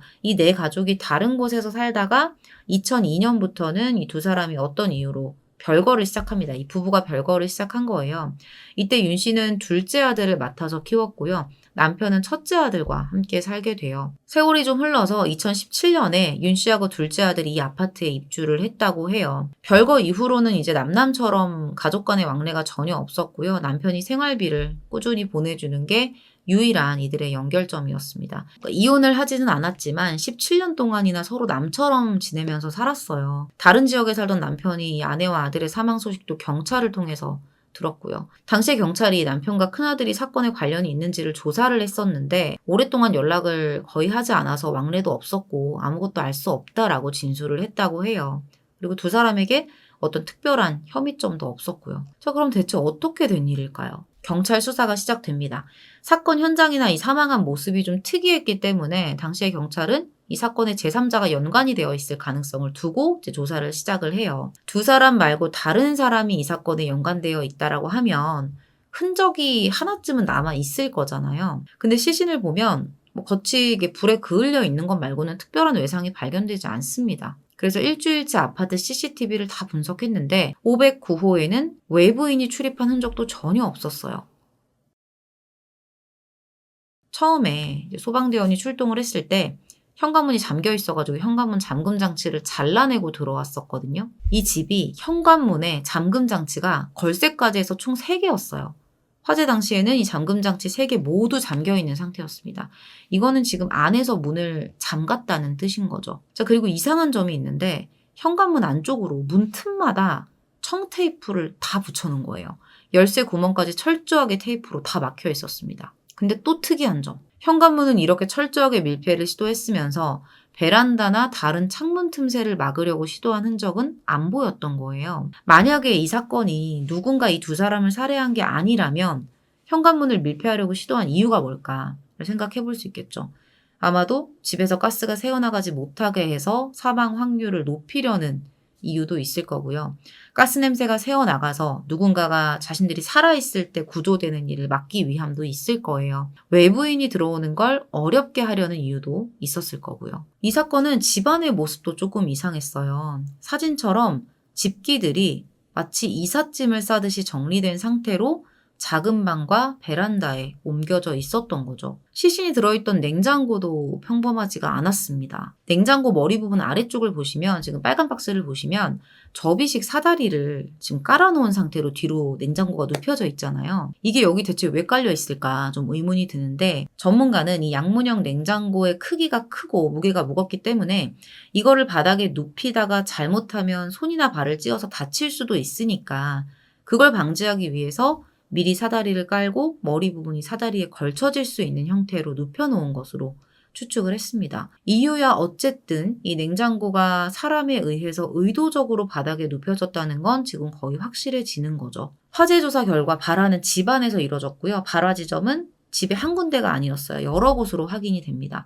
인화물질을 사용해서 인위적으로 불을 지른 것으로 보였어요. 냉장고 옆에서 이제 인화물질을 담아놓은 것으로 보이는 플라스틱 통이 발견이 되기도 했었습니다. 자, 근데 무엇보다 결정적인 단서가 있었어요. 인화물질 통이나 이런 것들도 있었지만 사건 전날인 9월 10일 오후 6시 16분경에 둘째 아들이 이렇게 인화물질이 든 통을 들고 집으로 들어오는 모습이 카메라에 찍혔던 거죠. 그리고 이 집안에 있는 가스밸브도 인위적으로 잘려있는 상태였습니다. 소방관이 도착했을 때도 가스는 새어나오고 있었어요. 이런 조사 결과를 바탕으로 사건이 일어난 순서를 정리해 보자면 둘째 아들이 사건 전날에 인화물질을 어디선가 가져왔고 둘 중에 누군가 혹은 두 사람이 함께 가스가 밖으로 새어나가지 않게끔 문에 테이프를 붙여서 막고 도시가스 밸브를 자릅니다.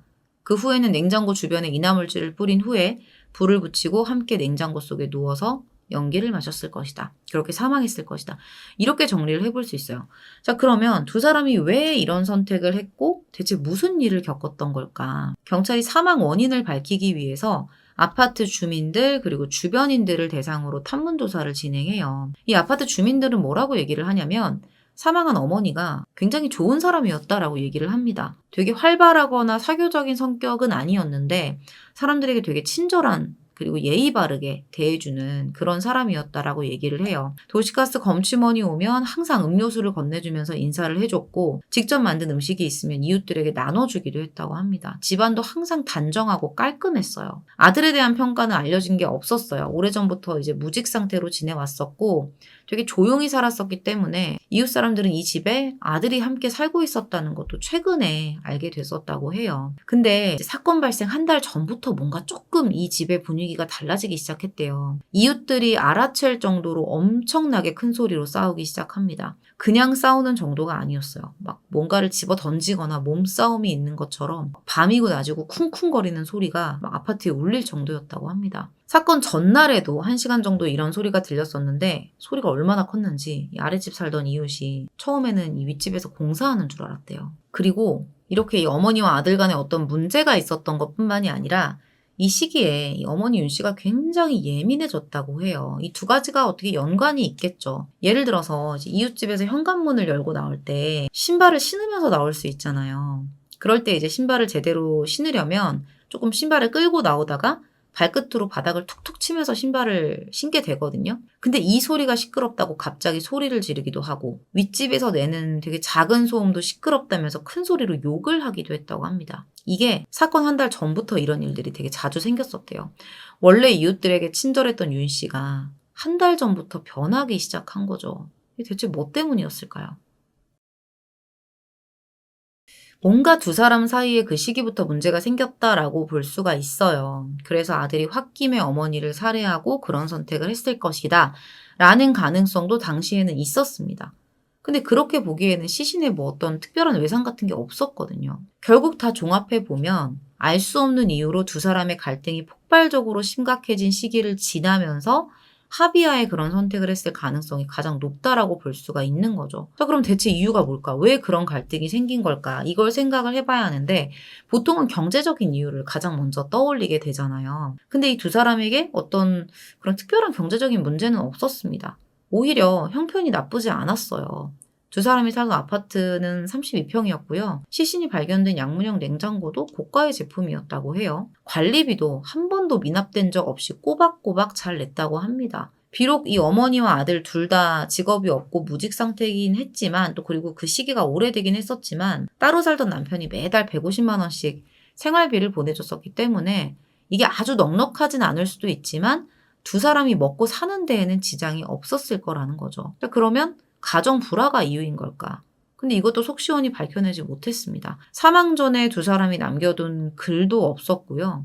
현장에서 또 되게 이상한 게 휴대폰이 발견되질 않아요. 종이라는 거는 있었다고 해도 불에 타서 없어졌을 수도 있는 건데 휴대폰이 발견되지 않은 건 조금 이상하죠. 탔다고 해도 흔적은 남을 수 있잖아요. 결국은 뭐 때문에 이 사건이 발생한 건지 끝내 밝혀내지 못합니다. 이렇게 전문가들의 분석이 이어지고 있었는데 2019년 10월 28일에 부검 결과가 정식으로 발표되어 두 사람 다 연기 흡입으로 인한 질식사인 것으로 나왔고요. 약물을 사용하진 않았습니다.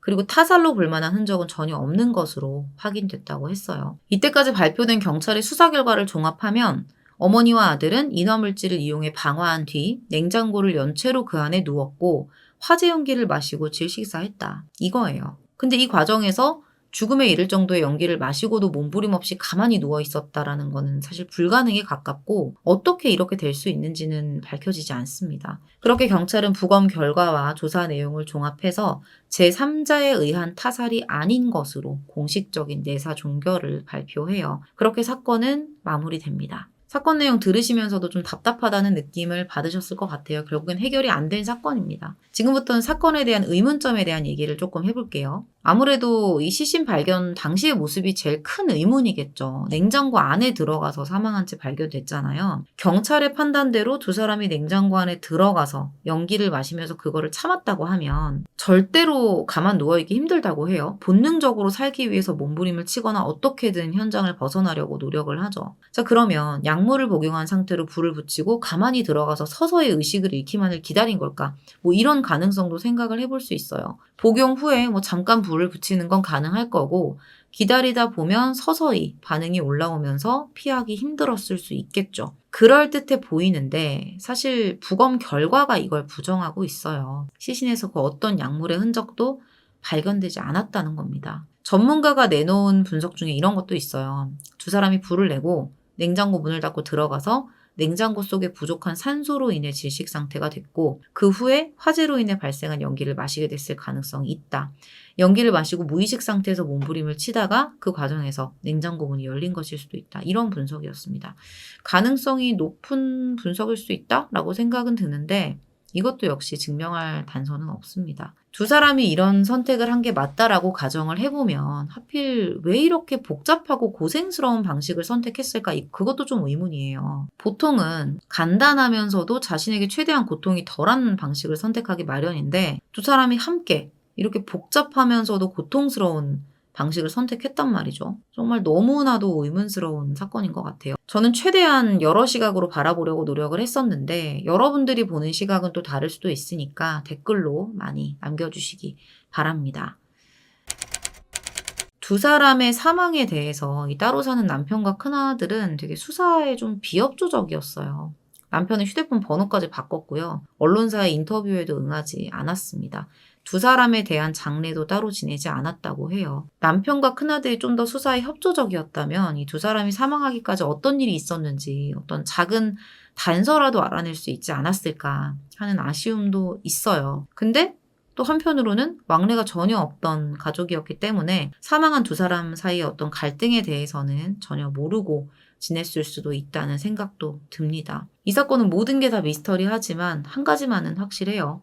그건 두 사람이 확실히 더 이상 살고 싶어 하지 않았다는 겁니다. 그렇기에 모든 짐을 정리하고 현관문 잠금 장치를 잠그고 인화물질을 준비하고 가스선까지 잘라 놓으며 준비를 했겠죠. 오늘 사건 보시고 어떻게 생각하셨는지 댓글 많이 남겨주세요. 준비한 내용 여기서 마무리하도록 하겠습니다. 감사합니다. 이번 사건은 물론 시청하시는 분들마다 방점을 찍는 위치가 다르겠지만 이해할 수 없는 한 인물의 행동, 피해자의 동생이에요. 그리고 범죄자의 교화에 대한 부분에 대한 생각을 함께 해볼 수 있으면 좋겠어요. 특히나 이 사건에서 그러니까 제가 앞으로 이야기를 해드리겠지만 살해된 피해자의 남동생이 했던 행동이 저는 아예 이해가 안 갔었거든요. 어떤 종교적인 의미로 했던 행동으로도 볼 수 없는 이게 지금 뭐 하자는 거야? 뭐지? 이런 반응이 나올 만한 그런 내용들을 제가 지금부터 이야기를 해드릴 거예요. 물론 사건 자체에도 집중을 해주셨으면 좋겠습니다. 바로 시작할게요. 2014년 11월 12일 전남 진도에서 노부부가 실종됐다는 신고가 접수돼요. 경찰이 바로 수사에 나서면서 이 노부부의 행적을 찾기 시작합니다. CCTV를 추적해 보니까 남편 황 씨가 아내 박 씨를 차에 태워서 나간 모습이 마지막이었고요. 그 이후로는 이 박 씨의 행적이 확인되지 않아요. 그러니까 아내의 행적이 확인되지 않은 거예요.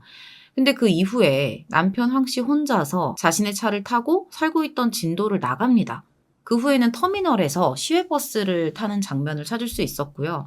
뭐 전북 지역이나 대구 쪽 지역을 돌아다니는 모습이 곳곳에서 포착이 돼요. 부부가 함께 있었던 모습이 마지막인데 동시에 실종 신고가 되고 한 명은 행적도 모르고 생활 반응도 나오지 않는. 근데 또 다른 한 사람은 다른 지역을 돌아다니고 있다?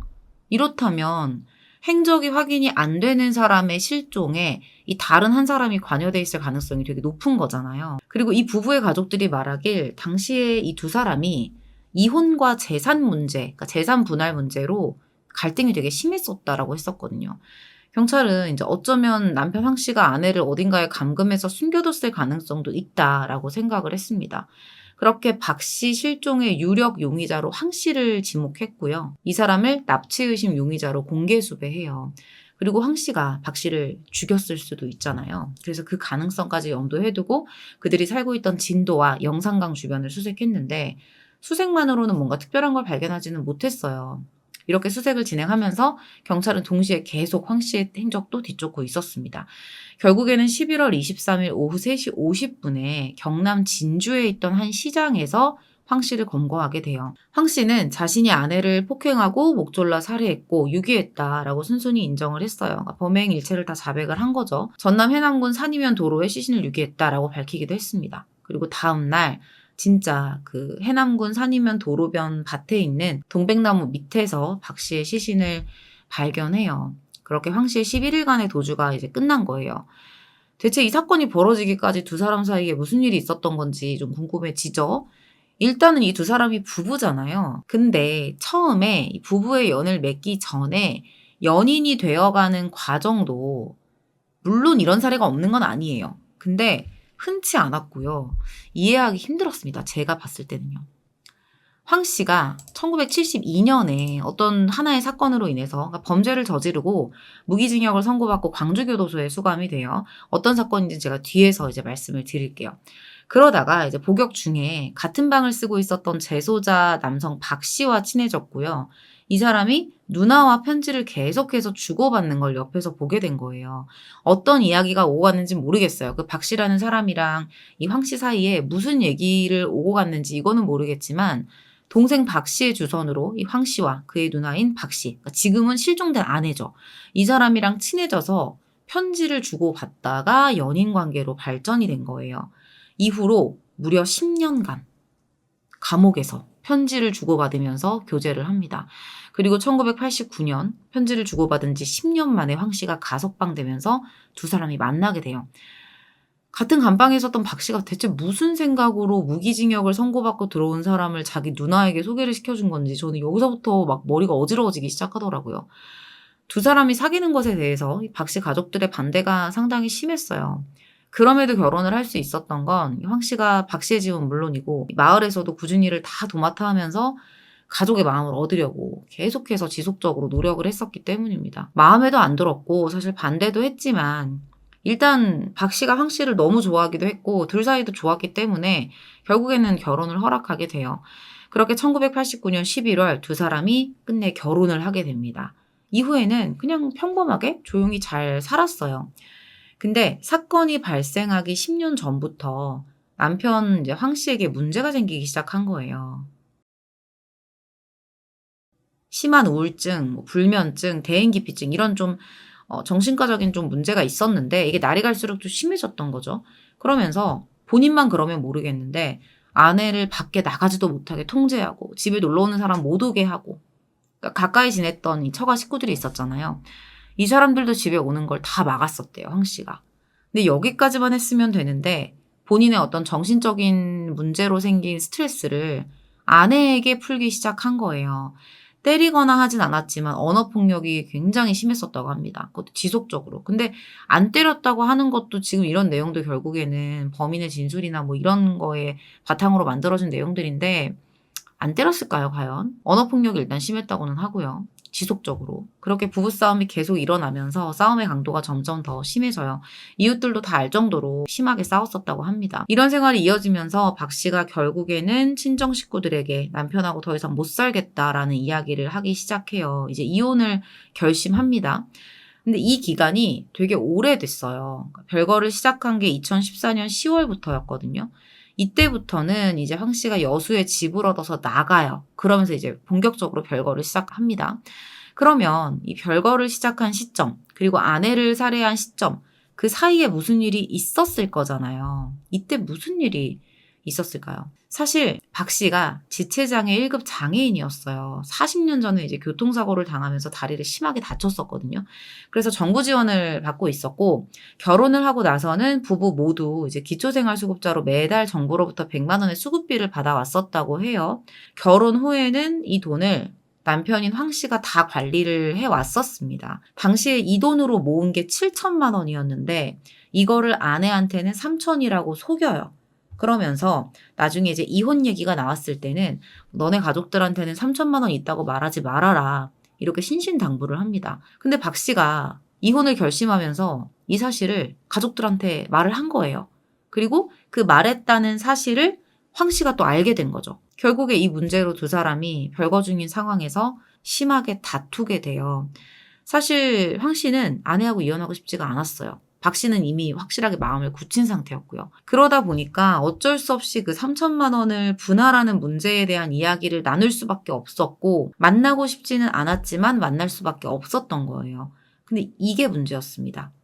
2014년 11월 11일에 황 씨가 그 돈에 대한 상의를 하려고 박 씨가 살던 진도로 넘어가요. 이날 이 집에서 두 사람이 안방에 앉아서 이제 돈을 나눠 갖는 문제, 그리고 박 씨가 돈이 있다는 걸 가족에게 말한 거, 뭐 이런 부분에 대한 이야기를 나눕니다.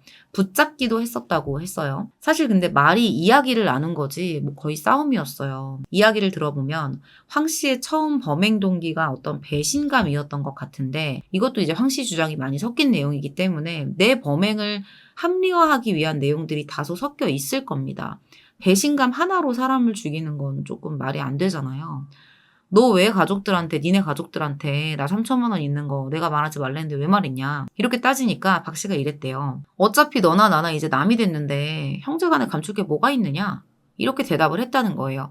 이 말에 어떤 배신감으로 격분을 하면서 오른쪽 주먹으로 박 씨의 얼굴을 때리고 방에 쓰러지게 한 후에 수십 회 주먹으로 얼굴을 때렸다는 겁니다. 박 씨가 지체장애 1급이잖아요. 몸의 움직임이 이제 불편하기 때문에 맞고 나서 이걸 또 피하거나 막는 게 되게 어려웠을 거예요. 그렇게 일방적인 무자비한 폭력을 당한 박 씨가 입에서 피를 토하면서 정신을 잃었는데, 여기서 멈추지 않고 의식이 없는 걸 확인하자마자 양손으로 7분간 목을 힘껏 조릅니다. 이거는 그냥 죽이겠다는 아주 사리가 가득한 행동이죠. 이후에도 수십 회 발로 폭행을 했고요. 결국 박 씨는 다발성 손상 및 경부압박 질식사로 그 자리에서 사망을 해요. 이후에는 뭐 뒷일이 두려웠겠죠. 근데 뒷일이 두려웠을까요? 제가 뭐 이렇게 말씀을 드리지만 그냥 죽이겠다고 7분 동안 목을 조른 사람이고, 그렇게도 안 죽었을까봐 그 쓰러져 있는 사람을 또 때렸던 사람인데, 어쨌든 신고는 하지 않았고요. 박 씨의 시신을 유괴하기로 결정을 해요. 본인의 차 뒷좌석에 시신을 실었고요. 유괴할 곳을 찾으면서 운전을 하다가 새벽 2시가 다 되어서 전남 해남군의 이 도로변 인근에 있던 밭 입구, 여기 있던 동백나무 밑에 시신을 유괴합니다. 지금 보시는 것처럼 사람들한테 발견이 되지 않으려고 주변에다가 이제 버려져 있던 슬레이트 조각, 싱크대 합판, 고무통 이런 걸로 시신을 다 덮어놔요. 사실 잘 치우지 않으니까요. 사실 그 어떤 이유도 살인이라는 죄를 덮긴 어려워요. 덮을 수는 없지만 사실 범인이 본인 유리하자고 이야기해놓은 저 진술을 바탕으로 한 전말에서도 이게 과연 살인까지 갈 일인가라는 생각이 드는데 어떻게든 내가 죽일 만한 이유가 있었다는 식으로 진술을 하니까요. 실제 당시의 그 상황, 둘만 아는 그 상황은 범인이 진술했던 내용보다도 더 살인이 용납되지 않는 상황일 게 뻔하거든요. 그러면 대체 그 정도 일에 살인을 할 정도로 이 사람이 과거에는 어떤 사람이었을지 좀 궁금해지기도 하죠. 예상대로 황 씨는 이미 정상인의 범주에 있는 사람이 아니었습니다. 이미 우리는 다 예상하고 있었을 거예요. 대체 이놈은 무슨 죄를 지었길래 과거에 무기징역까지 선고를 받았을까? 좀 궁금해지죠. 경찰이 이제 황 씨를 검거하고 나서 조사를 하잖아요. 그래서 과거 뭐 전과 있었는지 이런 것들도 막 찾고 있는데 여기서 놀라운 사실을 발견하게 돼요. 황 씨가 이미 박 씨하고 결혼하기 전에 결혼을 한번 한 적이 있었고 1971년에 그 전처를 살해한 전과가 있었던 거예요. 판결문에 나와 있는 당시의 범죄 내용이 너무 충격적이었어요. 1971년에 전처하고 합의 이혼을 하면서 본인이 재결합을 요구했는데 이걸 전처가 거절하니까 빨래방망이, 낫 이런 도구들로 전처를 폭행하고 살해를 했던 거예요. 박 씨 사망 사건과 그 내용이 거의 비슷하죠. 그 사건 때문에 이제 황 씨가 무기징역을 선고받으면서 광주교도소에 수감이 됐었던 거죠. 여기서 재소자 동료 박 씨, 그러니까 사망한 박 씨의 남동생이죠. 이 사람을 알게 되고 아내 박 씨를 소개받게 된 겁니다. 진짜 제일 큰 문제는 사람을 때려 죽이고 무기징역을 선고받았던 황 씨가 17년을 복역하고 가석방으로 출소했었다는 사실이에요. 그 사이에 이 사람이 뭔가 변했냐? 그냥 늙기만 했지 변한 건 아무것도 없었어요. 똑같이 두 번째 아내를 살해한 거죠. 결혼이라는 걸 하면 안 되는 놈입니다. 제일 중요한 건 이제 어떤 판결이 나오느냐 그건데 재판이 시작돼요. 1심 재판부는 황 씨가 우발적으로 이 사건을 저지른 것으로 보이고 그가 자신의 범행을 인정하고 반성하고 있다라고 했어요. 그러면서 황 씨가 저지른 43년 전의 범행을 언급합니다. 그가 이전에도 이혼한 전처에게 재결합을 요구했지만 받아들여지지 않자 잔혹하게 살해했고 그로 인해 무기징역을 선고받은 전력이 있음에도 두 번째 처인 박 씨에게 다시 한번 같은 사건을 저질렀다. 게다가 이번 사건에서는 박 씨가 장애가 있어서 거동이 불편함에도 무자비하게 폭행한 뒤에 살해했기에 유족의 정신적 충격이 클 것으로 보인다라고 했습니다. 근데 정말 이해가 안 가고 좀 황당한 내용이 있어요.